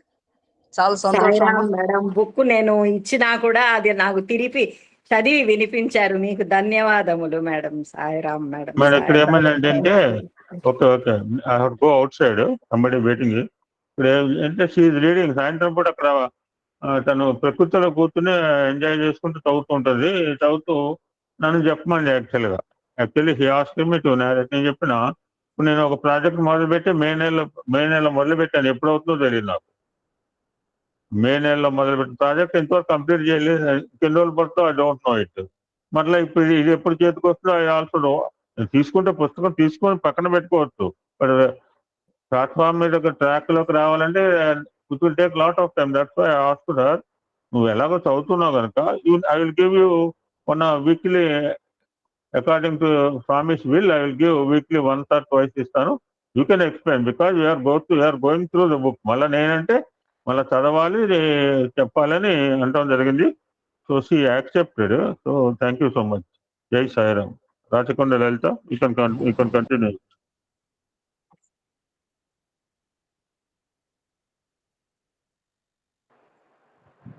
ఓం శ్రీ సాయిరామ్. ఓంకార బీజ రూపాయ సర్వేశాయ జగత్పతే ప్రథమాయ నమస్తుభ్యం శ్రీ సత్యసాయి గణాధిప. సర్వదేవత అతీత స్వరూప భగవాన్ శ్రీ సత్యసాయి బాబా వారి పాదపద్మములకు అనంతకోటి ప్రణామములు సమర్పించుకుంటూ, సత్యం శివం సుందరం అనే పవిత్ర గ్రంథమును పఠించుటకు అనుగ్రహించిన స్వామికి, అవకాశమిచ్చిన గురువులకు, గురుపత్నికి నా హృదయపూర్వక నమస్సుమాంజలులు సమర్పించుకుంటున్నాను. సాయిరామ్. సంస్కృతాంధ్ర పండితులు శ్రీయుతులు కోటేశ్వరరావు గారికి, శ్రీ పార్థసారథి గారికి, పద్మా బయ్యన గారికి నా కృతజ్ఞతలు తెలుపుకుంటున్నాను. అహం సత్యబోధక కుటుంబ సభ్యులందరికీ హృదయపూర్వక ప్రేమపూర్వక సాయిరామ్. శ్రీమతి కేదార్ శెట్టి మణిగారు చదివిన విషయాలలోని చివరి అంశమును ఒకసారి పునశ్చరణ చేసుకుని గ్రంథ పఠనము ప్రారంభించుకుందాం. సాయిరామ్. హేమాడ్ పంత్ రాసిన మరాఠీ గ్రంథములో వైద్యులకే వైద్యుడైన శ్రీ బాబా తన సౌకర్యమును, విశ్రాంతిని చూసుకోకుండా ఇతరుల కోసం ఎక్కువగా పాటుపడేవారని, అట్టి సమయములలో భక్తుల యొక్క భరించరాని బాధలను తాను స్వీకరించి అనుభవించేవారని శ్రీ హేమాడ్ పంతు రాసి ఉన్నారు. అట్లే స్వామి కూడా ఈ అవతారములో భక్తుల యొక్క టైఫాయిడ్ జ్వరములు, అగ్ని ప్రమాదములు, కాన్పు కష్టములను సహితం తాను అనుభవించి భక్తులకు ఎలాంటి బాధ లేకుండా చేసిన సందర్భములు లెక్కలేనన్ని ఉన్నాయని వివరించారు. 1959 సంవత్సరం జూన్ 21వ తేదీన స్వామికి 104.5 డిగ్రీల జ్వరము హఠాత్తుగా వచ్చి 5 నిమిషముల సమయంలో వెంటనే 99 డిగ్రీలకు తగ్గిపోవడం జరిగింది. ఈ విధముగా జ్వరము రావడం, వెంటనే తగ్గిపోవడానికి కారణం రాత్రి 9:30 వరకు ఎవరికి తెలియలేదు. అంటే ఇంతవరకు శ్రీమతి మణిగారు చదివారు సాయిరాం. ఆవిడ ఎంతో అద్భుతంగా అందరికీ అర్థమయ్యేలా చదివి వినిపించారు. ఆ తరువాతి విషయాన్ని నేను ఇప్పుడు ప్రారంభిస్తాను సాయిరాం. అందరికీ అర్థమయ్యేలా చదవడానికి ప్రయత్నిస్తాను సాయిరాం.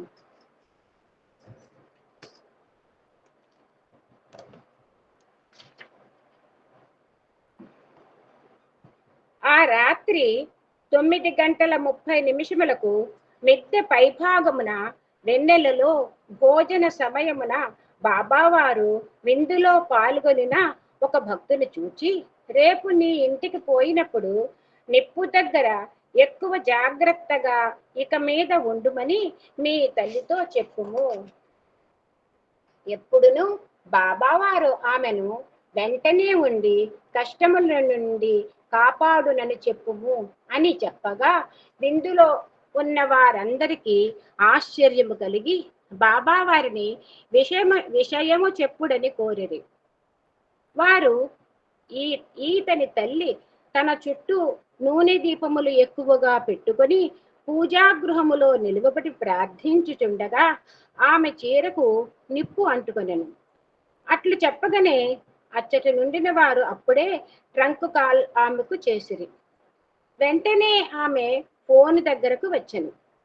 శ్రీ బాబావారు వారే మాట్లాడిరి.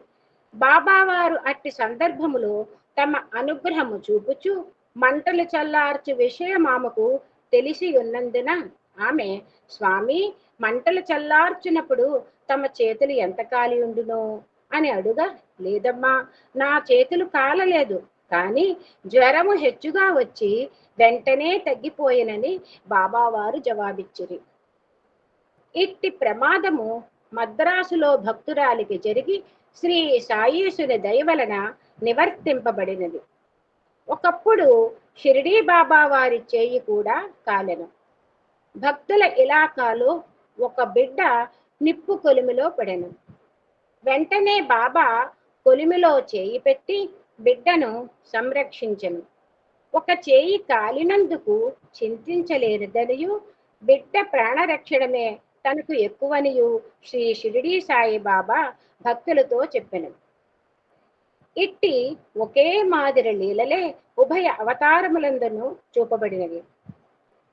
నీ వీటిపై వాంతి చేసుకొనకూడదు, నీకు బేదిలు ఇంక కావు, ఓ పాము విషమా దిగిపొమ్ము, ఎక్కవద్దు అను ఇలాంటి ఆజ్ఞలతో షిరిడీ బాబా రోగములు మొదలగు వానిని నిరోధించుచుండినట. శ్రీ సత్యసాయి రూపమునను సంకల్ప మాత్రముననే ఎంతటి దీర్ఘ వ్యాధులనైనను నివారించుచున్నారు. సేలం నుండి ఒక యువకుడు బేధులతో బాధపడుచు శ్రీ స్వామి దగ్గరకు వచ్చెను. వెంటనే స్వామి అతని చూచి, బేధి ఇంక కాదు అనగా బేధి నిలిచెను. ఇంకొక ఆడపిల్లకు పూర్తిగా దృష్టి మాంద్యము కలిగెను. గోడ పట్టుకొని నడుచుచుండెను. సూర్యరశ్మి కంటికి తగులునేయదు, తగిలినా చాలా బాధపడును. చిన్న వయస్సులో ఆ బిడ్డకు అగ్ని ప్రమాదము వలన కంటికి ఎట్టి బాధ తటస్థించెను. అందుకు తోడు తలనొప్పి కూడా విశేషముగా బాధించుచుండెను. చీకటి గదిలోనే పగలంతయు ఆ బిడ్డ గడుపుచుండెను. మైసూరు, మద్రాసు, బొంబాయిలలోని నేత్ర వైద్యులందరికీ వారి శక్తి కొలది ప్రయత్నించి విఫలైరు. ఆ బిడ్డ పుట్టపర్తికి వచ్చి బాబా వారి సన్నిధిలో ప్రార్థన ధ్యానములు చేసుకొనుచుండెను. కొన్ని దినములకు బాబావారు ఆ బిడ్డను సమీపించి హస్తమున ఒక కంటి మందు సీసాను తీసి ఆ బిడ్డకి ఇచ్చి, నీవు ఊరికి పోయి ఈ మందు వేసుకొనుచుండుము, బాధ తగ్గిపోవును, వ్యాధి నెమ్మదించినది, ఇంకేమీ భయం లేదు అని చెప్పాను. ఆ బిడ్డ తన ఊరికి పోయి బాబా చెప్పినట్లు చేయగానే క్రమముగా నేత్రదోషము పోయి చూపు బాగుగా వచ్చెను. అనగా ఆమె కంటికి శక్తినిచ్చు నరములు బాబా వారి ఆజ్ఞకు లోబడెను. వారు ప్రకృతిని నియమించు పరమాత్మ కదా. షిరిడీ బాబా వారిట్లే చాలా మందికి మందు లేకయే కంటి చూపును అనుగ్రహించుచున్నందునను, ఇతర వ్యాధుల కూడా నివారణ చేయుచున్నందునను శ్రీ బాబా వారిని హకీము అని సామాన్య ప్రజలు పిలుచుచుండిరట.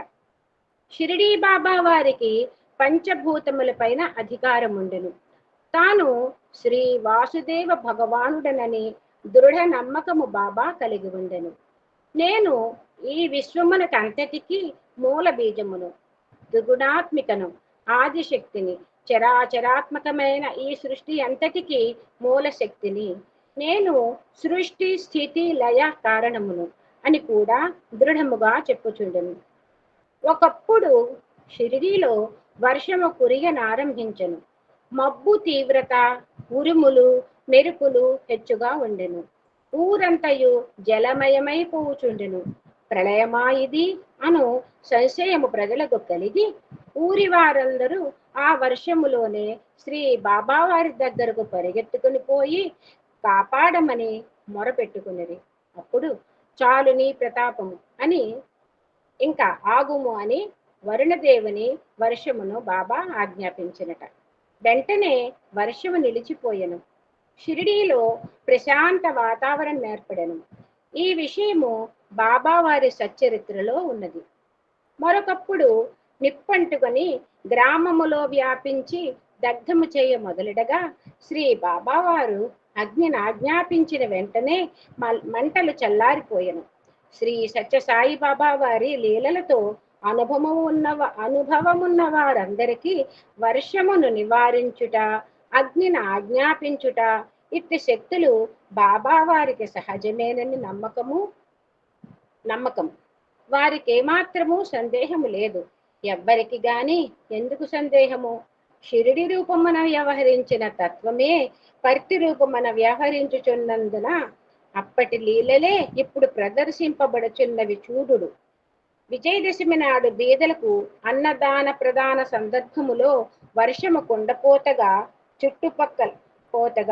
చుట్టుపక్కల ఉరుములు మెరుపులతో వర్షించుచుండినను ప్రశాంత నిలయ ఆశ్రమములో ఒక్క చుక్క కూడా పడదు. బాబావారు హస్తమును తిప్పుచు పొమ్మనగానే వర్షం ఆ ప్రాంతమును విడుచును. ఇట్టి అనుభవము వేల కొలది భక్తులకు ఎన్నయో పర్యాయములు కలిగి ఉన్నది. విజయదశమి రాత్రి శ్రీ బాబా వారికి అలంకరింపబడిన రథముపై మహోత్సవము భక్తులు జరుపుచుండగా కుంభవృష్టిగా వాన వచ్చుచున్నట్లు సూచనలు తోచెను. తుంపర చినుకులు కూడా పుట్టపర్తి గ్రామములో పడనారంభించెను.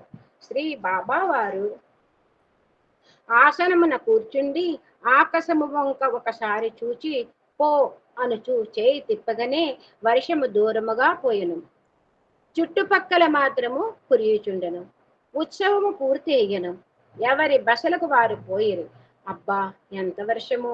ప్రశాంత నిలయము జలమయమయ్యను. ఉత్సవము జరిగిన 3 గంటల సేపు ఒక్క బొట్టు కూడా పడక పూర్తి అయిన వెంటనే బ్రహ్మాండమైన వర్షము. భగవానునికి తప్ప ఇట్టి అపూర్వ శక్తి మానవ మాతృలకుండునా?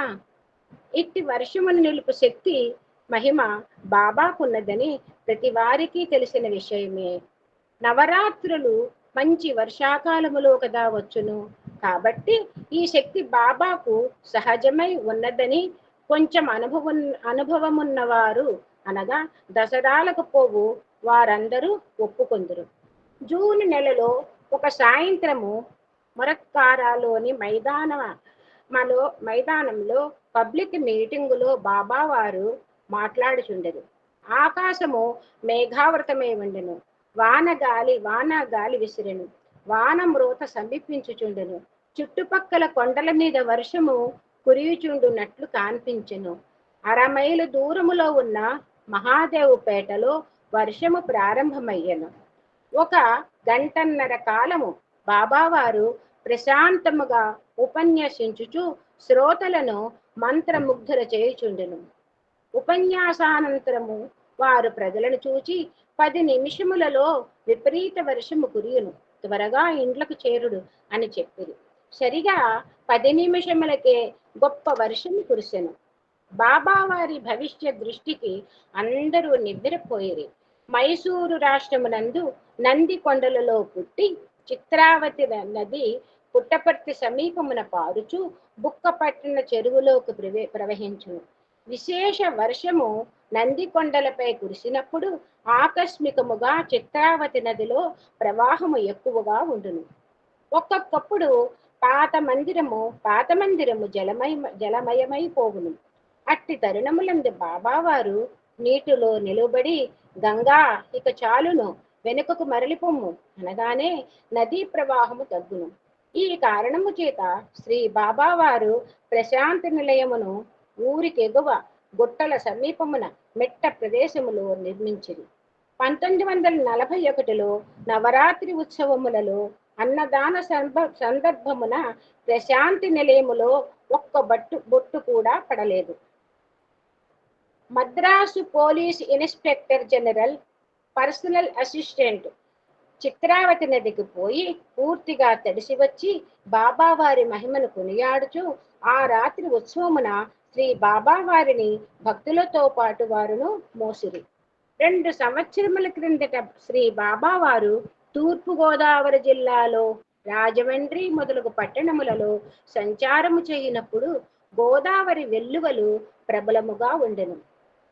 పోలీసు అనుమతించిన కట్ట కడపటి పడవలో బాబావారును వారి భక్తులు గోదావరి దాటిది. చలిగాలి, పొడి చినుకులు, చెమ్మనేల, ఎచట చూచినను బురద అడుసుగా ఉండెను. మిర్తిపాడు చేరిది. రాజమండ్రికి మిర్తిపాడు 10 మైళ్ళ దూరమున కనబడుచుండెను. బంగాళాపై నుండి ఆ గ్రామమున గుమిగూడిన ప్రజలకు బాబావారు బోధ చేయుచుండెది. గోదావరి వెల్లువ దూరమున కనబడుచుండెను. పొలములు చుట్టుపక్కల జలమయములై ఉండెను. నలుదశల మబ్బులు క్రమ్ముకొని గాఢముగా ఉండెను. మిర్తిపాడులోని వర్ష ప్రవేశ సూచనలు ఎక్కువగా ఉండెను. కానీ గ్రామము చుట్టూ హద్దు వలె బాబావారి శక్తి ఉండగా ఊరిలోనికి వర్షము రాజాలకపోయెను. ఏలాంటి ఆటంకము లేకయే సభ జరిగిపోవుచుండెను. రాత్రి కొంతవరకు కూడా భక్తులను ఆనందాబ్ధి ముంచుచు బాబావారు ఉపన్యసించిరి. బాబా నివారింపకపోయిన వర్షమెట్లు రాకవుండును? శ్రీ షిరిడీ సాయిబాబా సచ్చరిత్రలోని విషయము. 2 కలలలో భీమాజీ పటేల్ అను అతనికి దర్శనమిచ్చి అతని వ్యాధిని నెమ్మది చేశాను. స్వప్నములలో బాబా దర్శనమిచ్చి తగిన సలహాలను సంగెను. ఒక త్రాగుబోతు స్వప్నములో కనబడి వాని రొమ్ముపై కూర్చుండి వానిని బలవంతము చేసి సారాయి నిటిపై తాగనని ప్రమాణము చేయించెను. గురుబ్రహ్మ ఇలాంటి మంత్రములను కొందరి స్వప్నములలో బోధించునని ఉన్నది. ఇక శ్రీ సాయిబాబా స్వప్నములలో ఆపరేషన్ చేసి వ్యాధిని నివారణ చేసిన సందర్భములు ఎన్నయో కలవు. బెంగుళూరు వాస్తవ్యుడు శ్రీ తిరుమలరావుకు స్వప్నములో కడుపు నొప్పికి ఆపరేషన్ బాబావారు చేసిరి. ఆ తిరుమలరావు మేల్కొని చూడగా పడక నెత్తురుతో తడిసి ఉండెను. కడుపులోని నొప్పి పూర్తిగా తగ్గిపోయెను. కలయే నిజమయ్యను. తిరుమలరావు కృతజ్ఞతా సూచకముగా పుట్టపర్తిలోని పాత మందిరమును కట్టించెను. శ్రీ బాబా వారికి భక్తులకును సమాగము కలల మూలముగానే ఎక్కువగా కలుగుచుండెను. భక్తులకు హెచ్చరికలు ఇచ్చుటయో, బోధించుటయో, నేర్పించుటయో, వ్యాధులు కుదుర్చుటయో, చికిత్స చేయుటయో బాబా సంకల్పించి స్వప్నములలో పలుమారు చేయుచుండును. చాలా మంది భక్తులకు బాబా వారు స్వప్నములో దర్శనమిచ్చి మంత్రోపదేశము చేసి పిమ్మట అట్టి భక్తులు పుట్టపర్తికి వచ్చినప్పుడు సాధనా క్రమమంతయు వివరముగా చెప్పును.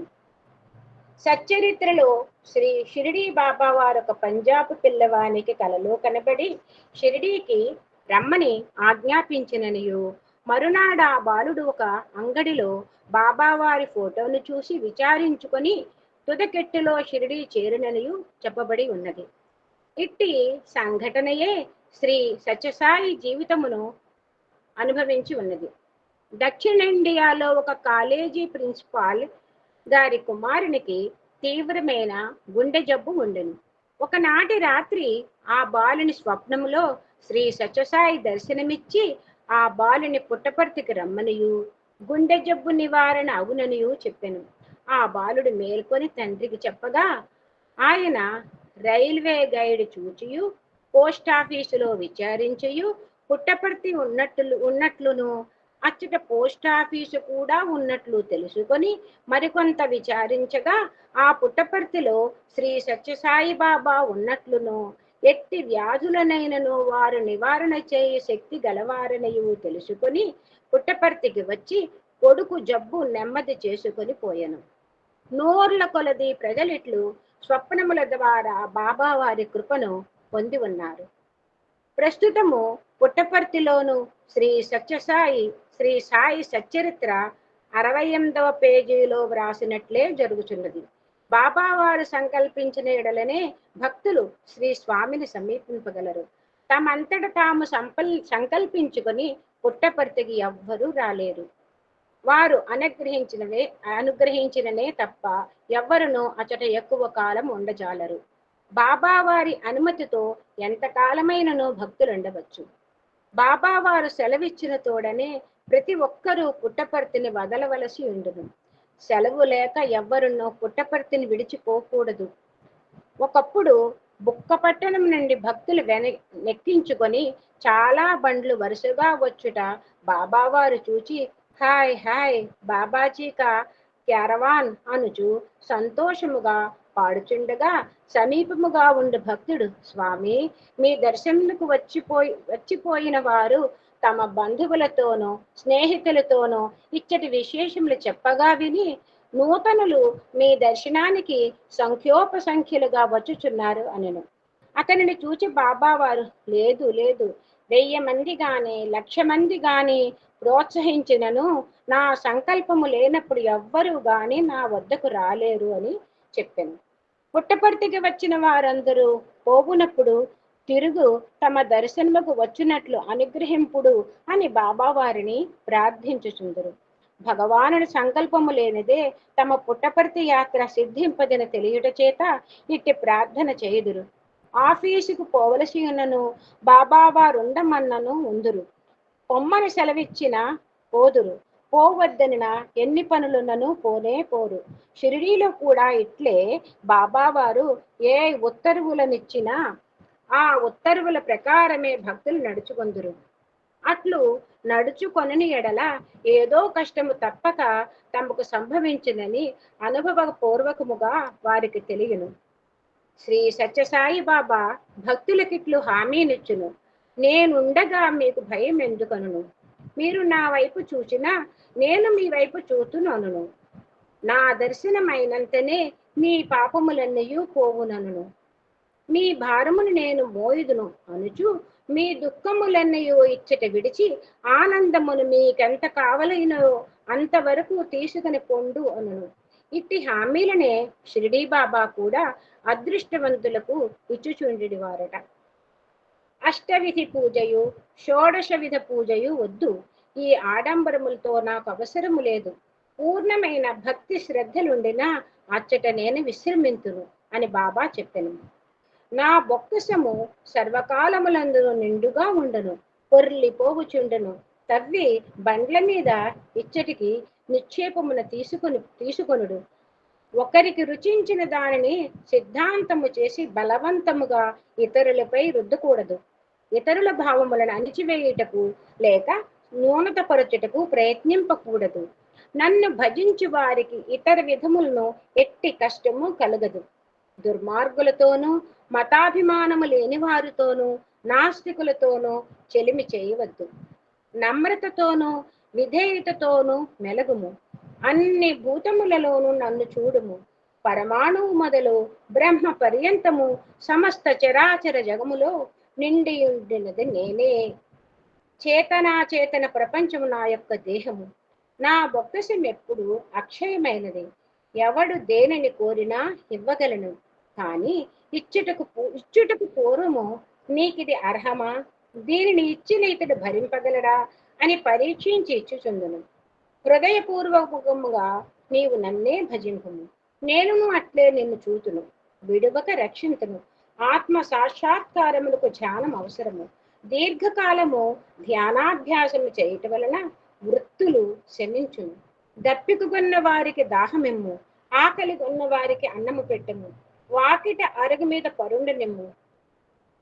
నీకు బుద్ధి పుట్టిన దానమేమో లేనిచో వద్దు, కానీ యాచకునిపై కోపించి మాట్లాడద్దు. నేను ప్రవేశించుటకు ద్వారము అనవసరము. నేను అన్ని చోట్ల ఉందును. సన్యాసులకు సంగము కూడదు. ఆహారరహితముగా భగవంతునిచ్చినది అంతా భగవచ్చింతన. ఆహారరహితముగా భగవచ్చింతన మంచిది కాదు. అహంకారము గర్వము విడిచి నీ హృదయ స్థితుడైన నన్నే శరణ పొందుము. ఇట్టి సచ్చరిత్రలోని శ్రీ షిరిడీ బాబా వాక్యములే శ్రీ సత్యసాయి బాబా నోట కూడా వినుచుందుము. ఇరువురికి భేదము లేనందుననే ఈ అనుభవము కలుగుచున్నది.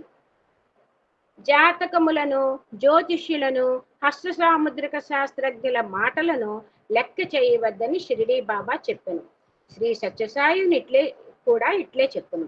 పూర్వము హైదరాబాద్ రాష్ట్రమున ఉన్న ఒక వైశ్యునికి కలలో బాబావారు కనపడి అరచేతిని చూపుమని పదునైన కత్తితో భాగ్యరేఖని గీచిననియు, అతడు మేల్కొని సంతోషం ఒక పక్కను భయం ఒక పక్కను బాధింప కొంత ధైర్యం తెచ్చుకొని శ్రీ బాబాకు ప్రార్థన చేసుకున్నట.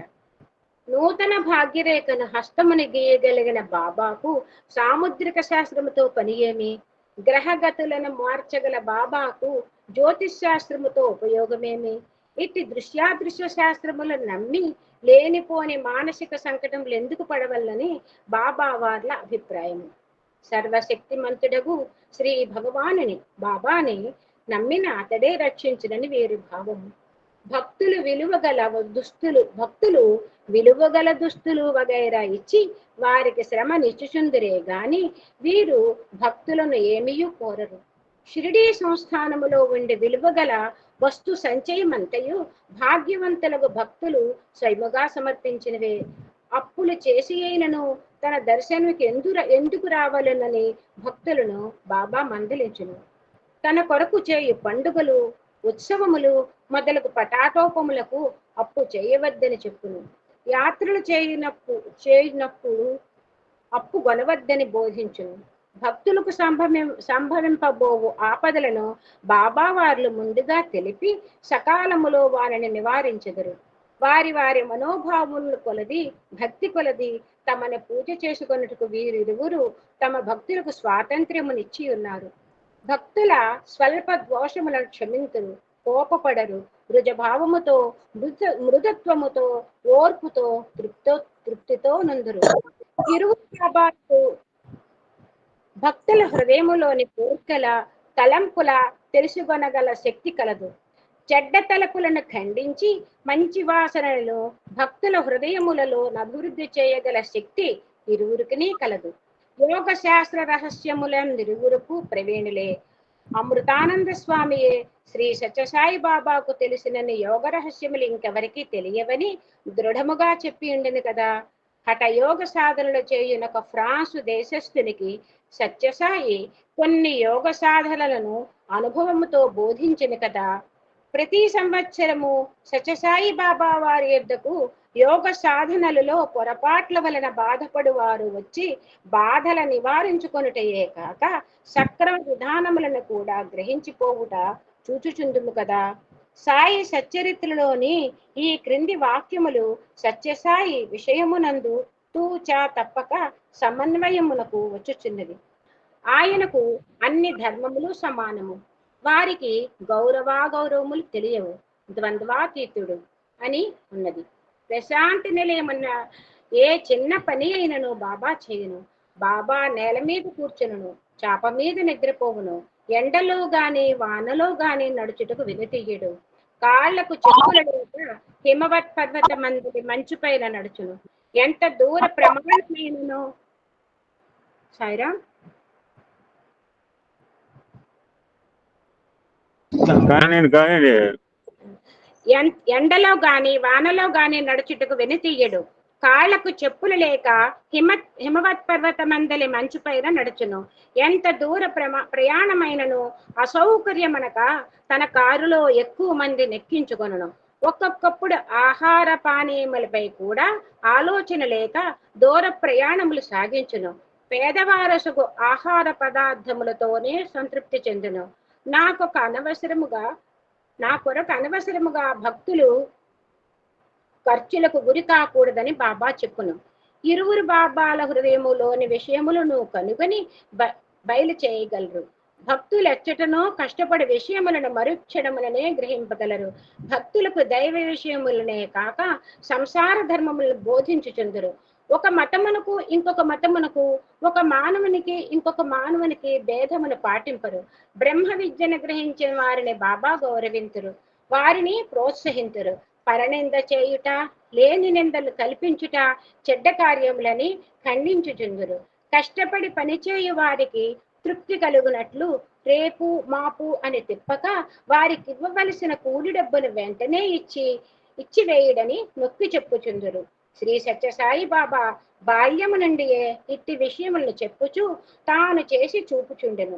1958 సంవత్సరమున కోర్టు కమిషన్ వారి ఎదుట వాంగ్మూల మొసగునప్పుడు తన పూర్వ శరీరముతోనూ ఇట్టి సందర్భముననే ఇట్టి జవాబులను ఇచ్చి ఉంటిననుచు, మీరేమి అన్నా అన్ని పేర్లు నావే, ఏ పేరుని చెప్పుదును అనెను.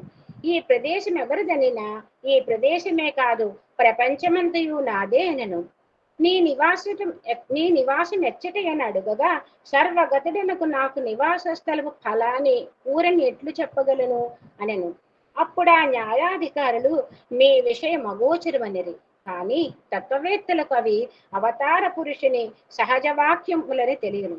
అసలు విషయం ఏమన్నా ఆ షిరిడీ సాయి తత్వమే శ్రీ సత్యసాయి తత్వము. ఇంచుకయు భేదము లేదు. సత్యసాయి బాబాయే ఒకప్పుడు చెప్పినది ఏమనగా, ఈ అవతారమునందును ఈ శరీరమునొక మహమ్మదీయుడు అంటే జనాబ్ మెహబూబ్ ఖాన్ ఉపాధ్యాయుడు బుక్కపట్టడం వాత్సల్యముతో చూసిననియు, ఉరవకొండలో మరొక మహమ్మదీయుడు అంటే జట్కా బండి తోలే అతను తన గుర్రమును పోగొట్టుకొని తనను సమీపింపగా గుర్రపు జాడను తెలుపుటయే కాక గుర్రమును అతనికి తిరిగి లభించినట్లు చేసి బాల్యముననే ప్రజల ఆకర్షణకు గురి అయితేననియు ఇంకను ఎక్కువగానే సామ్యములు చూపట్టుననియు చెప్పాను. పూర్వావతారములందువలనే ఈ అవతారమందు కూడా మాతృప్రేమ సులభ గ్రాహ్యముగా విషయము బోధించుట, పూర్వ ప్రజ్ఞ, జ్ఞానము, సర్వసమత్వ దృష్టి, సర్వమును జయించు నిర్మల ప్రేమ, సర్వగతత్వము, సర్వజ్ఞత్వము మొదలగునవి స్పష్టముగా గోచరించుచున్నది. ట్రాన్స్లో తాను షిరిడీకి పోయి వచ్చుచుండునని పలుమారులు సత్యసాయి బాబా చెప్పుచుండును. 15 సంవత్సరముల నాడు పుట్టపర్తిలో మద్రాసు నుండి వచ్చిన యువకునితో కలిసి మధ్యాహ్న భోజనము చేయుచుండును. ఆనాడు పూర్ణిమ. 2-3 సంవత్సరములకు పూర్వము పుట్టపర్తిలో పూర్ణిమ పాటింపబడుట లేదు. ఉన్నట్టుండి బాబా స్థూల శరీరం విడిచి షిరిడీకి సూక్ష్మ శరీరముతో పోయి ఉండి ఆ ట్రాన్సు కాలములో అతనికి చపాతీలు వడ్డింపుము, క్షీరును ఇమ్ము అనుచు మరాఠీ భాషా పదములను ఏవేవో అనుచుండెను. వారు తిరిగి శరీర ప్రజ్ఞ పొందిన పిమ్మట, స్వామి, నేను తయారు చేయని పేర్లను కూడా వినని పదార్థములను మీ ఆజ్ఞానుసారము ఈతనికి ఎట్లు వడ్డింపగలను అని ఆమె వినయముతో చెప్పగా, బాబా ఆమె యందు దయతో, నేను షిరిడీకి పోయి ఉంటిని, ఇందువలన అట్లు మరాఠీ పదములతో చెప్పి తిని అనుచు ఒక చపాతీని మధురాహారముల హస్తమున తీసి ఆ యువకునకు ఇచ్చింది. నేను షిరిడీ బాబానని ప్రకటించుకొని పుట్టపర్తికి సత్యసాయి వచ్చినప్పటికీ అతనికి 15 సంవత్సరం ప్రాయము. ఇది వారికి ఎన్నడను పుట్టపర్తి ప్రజలు కని విని ఎరుగని ఒక పండును హస్తమున తీసి చూపగా అది ఏమి పండని వెంకమరాజు చెల్లెలు బాబాని అడిగను. షిరిడీ నుండి తెచ్చి తినని చెప్పి ఈ సాయంకాలము భజనలో ఈ పండును ముక్కలు చేసి అందరికీ ప్రసాదముగా పంచుడని బాబా చెప్పెను. కానీ అత్త బాబాతో మనిషికి ఒక్కొక్క పండైనా లేకపోయినా రుచి ఎట్లు తెలియను అనెను. మూత గలిగిన గంపనకు దాన్ని తెప్పించి దాని కింది భాగంలో చేతిని తట్టెను. చూడగా గంప నిండుగా పండ్లుండెను. సాయంకాలము భజన ప్రారంభమయ్యను. 100 మంది పైన ప్రజలు భజనకు వచ్చిరి. ఆమె పండ్లు చాలవని భయపడెను. బాబాయే స్వయముగా పండ్లను పంచిపెట్టెను. ఒక్కొక్కరికి ఒక్కొక్క పండు వంతున అందరికీ పండ్లు సరిపోయెను. ఆ పండెట్టుదో పేరు ఎవ్వరికీ తెలియదు, కానీ రుచి చాలా బాగుండెను. ఆమె ఒకప్పుడు బాబాను చేరి, నాయనా, నాకు సందేహములని పోయి పూర్తి నమ్మకము కలుగునట్లు అనుగ్రహముతో దర్శనమిమ్ము అని అడిగను. ఇంటిలోని వారిది ఏమో ఇంద్రజాలమని బాబాను నమ్మకుండేది. బాబాకు ఈమె ఎందు ఎక్కువ దయ ఉన్నందున, అత్త, ఈ సాయంకాలము నేను నీకు నా పూర్వ శరీరము చూపెదనను. ఎప్పుడెప్పుడు సాయంత్రమగునా అని 1000 దేవతలను ఆమె ప్రార్థించుచుండెను. చీకటి పడెను. బాబా ఆమెను ఒక గదిలోనికి కన్నులు మూసి తోడుకొని పోయి హఠాత్తుగా కన్నులకు గప్పేయున తన చేతులను తీసి ఒక మూల చూడమని వేలుతో చూపెను. ఆమె ఆ వైపు చూడగానే షిరిడీ బాబా విభూతి ధారణ చేసి నిమీలిత నేత్రములతో తాను కూర్చుని విధముగా ఆమెకు దర్శనమిచ్చెను. పక్కన సాంబ్రాణి కడ్డలు వెలుగుచుండెను. పొగ పైకి పోవుచుండెను. ఆయన శరీరము దీప్తివంతమై ఉండెను. దివ్య వాసనలు కొట్టుచుండెను. ఆమెకు ఆనందమయ్యను. తృప్తి పడితివా అని ఆమె కన్నులు మరల మూసి గది నుండి వెలుపలకు తీసుకొని వచ్చి విడిచెను. బహుశా ఇట్టి దర్శనమే శ్రీ కొండప్పకు, శ్రీ సుబ్బన్నాచారి గారికి ఇచ్చి ఉండునేమో, ఎవరికెరుక. ఈ విషయము చర్చనీయాంశము కాదు, అనుభవం మీద తెలియదగినది. చూడుడు, ఒక బర్ఫీ ఉన్నది. అది గుండ్రముగా ఉన్నది. ఇంకొక బర్ఫీ కోరగా ఉన్నది. ఒకటి పసుపు పచ్చనిది, ఇంకొకటి ఆకుపచ్చనిది. చూడని భేదముగా ఉన్నది. బర్ఫీలు తిరిగినప్పుడే రెండు సమానమే అని తెలియను. ఇట్లే ఈ సత్యసాయి షిరిడీ బాబాల సమత్వము అనుభవించినప్పుడే తెలియను అని సత్యసాయి బాబా వారు చెప్పుదరు. సర్వాధిపత్యం. శ్రీ సత్యసాయి బాబా వారి ఉపన్యాసములను విను భాగ్యము కలిగిన వారందరి మనస్సులలో ఆ మధుర కంఠస్వరము, ఆ పద లాలిత్యము, ఆ భావ ప్రకటనము నాటుకొని ఆనందాతిరేకము కలిగించి ఎంత కాలమునకు కూడా మరుపురాక ఉండునట్లు చేయునని చెప్పుదురు. ఆ తరువాత దేనిని విన్నను అంత రుచినియ్యదు. సాధారణముగా బాబావారు తెలుగులో ఉపన్యాసములు ఇచ్చినను సంభాషించినప్పుడు అన్ని భాషలలోనూ, అంటే అరవము, తెలుగు, కన్నడము, హిందీ, సింధీ, ఇంగ్లీషు మొదలగు భాషలలో మాట్లాడి భక్తులకు సంతృప్తి కలగ చేయుచుందరు. ఆయన ప్రజ్ఞానిధి అయినందున ఏ భాషలోనైనా మాట్లాడగలరు.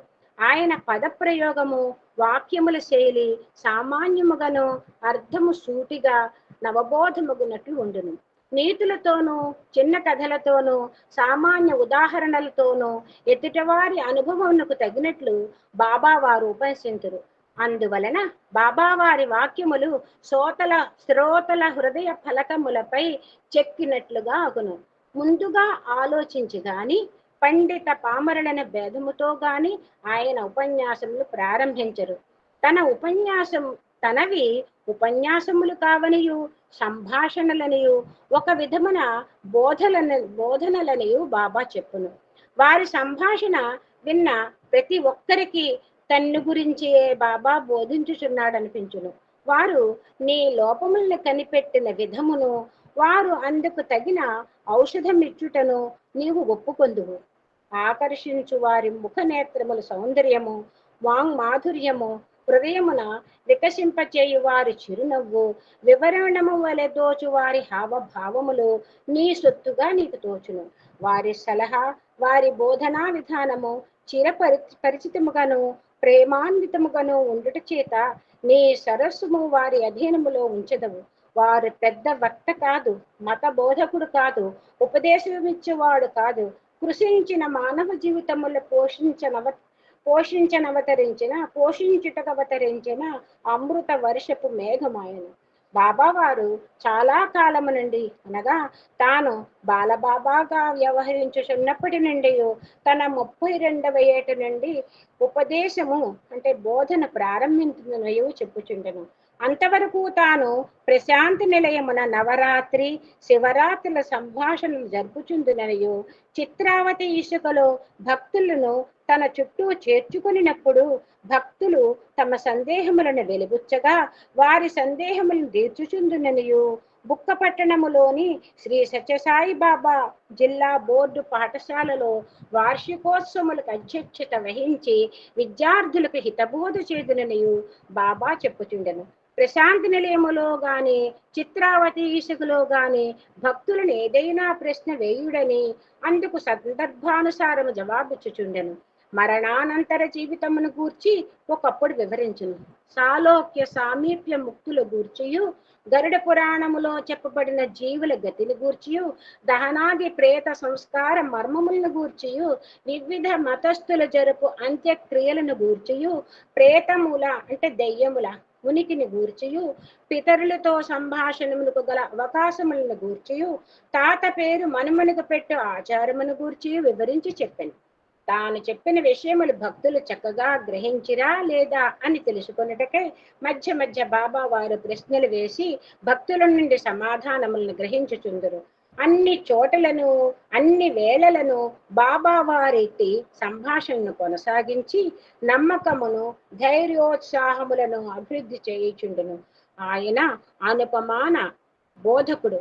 ఒకమారు వేసవిలో హార్సిలీ కొండలకు పోయి ఉండినప్పుడు భక్తులతో సంభాషించుచు వారి వారి సాధనములను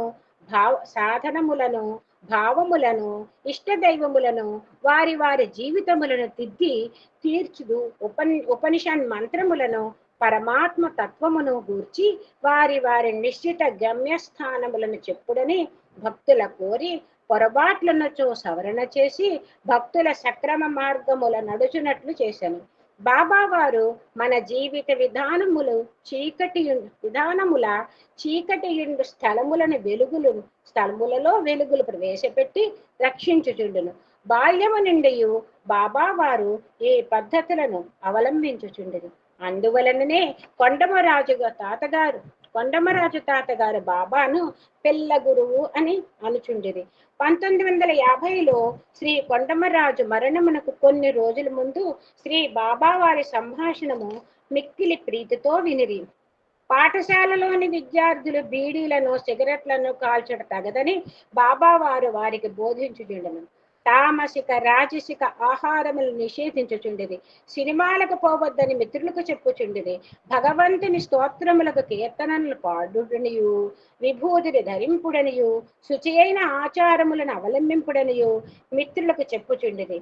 బాబా వారు కమలాపురములో చదువుచున్నప్పుడు త్రాగుడు దురభ్యాసము వలన చెడ్డలను, విద్యా విహీనత వలన దుష్పరిణామాలను, అస్పృశ్యుల దుస్థితిని, పార్టీల వలన కలుగు నష్టములను, అక్రమములను, అవమానములను పాటలుగా గట్టి పాడించుచుండెను. చాలా సంవత్సరముల కిందనే కాలమార్పు అను సాంఘిక నాటకమును వ్రాసెను. ఇందు జానపద గేయములు కలవు.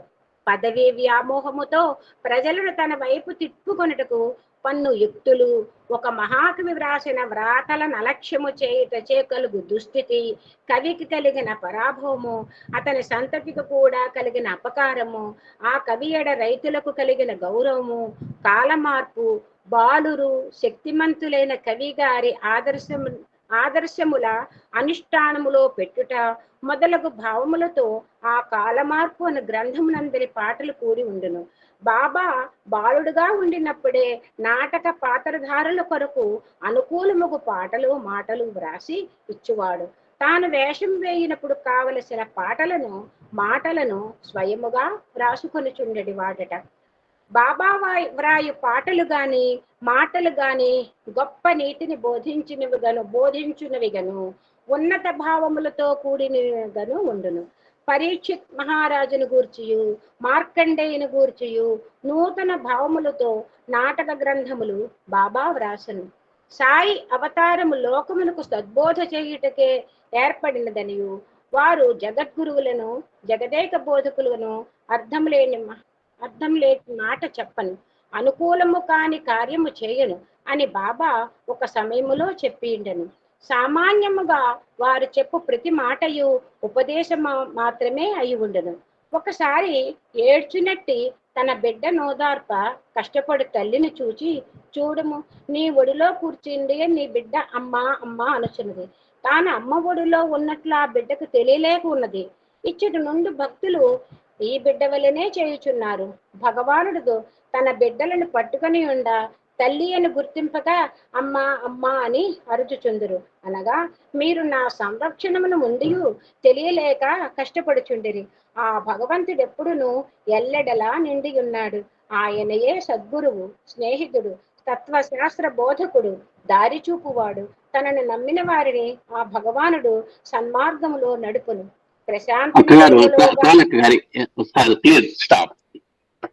అలాగే ఈ అవకాశం ఇచ్చిన గురువు గారికి నా హృదయపూర్వక ధన్యవాదాలు, నమస్కారం. సాయిరాం. ఓపికగా విన్నందుకు అందరికీ నా కృతజ్ఞతలు. సాయిరాం, సాయిరాం, సాయిరాం.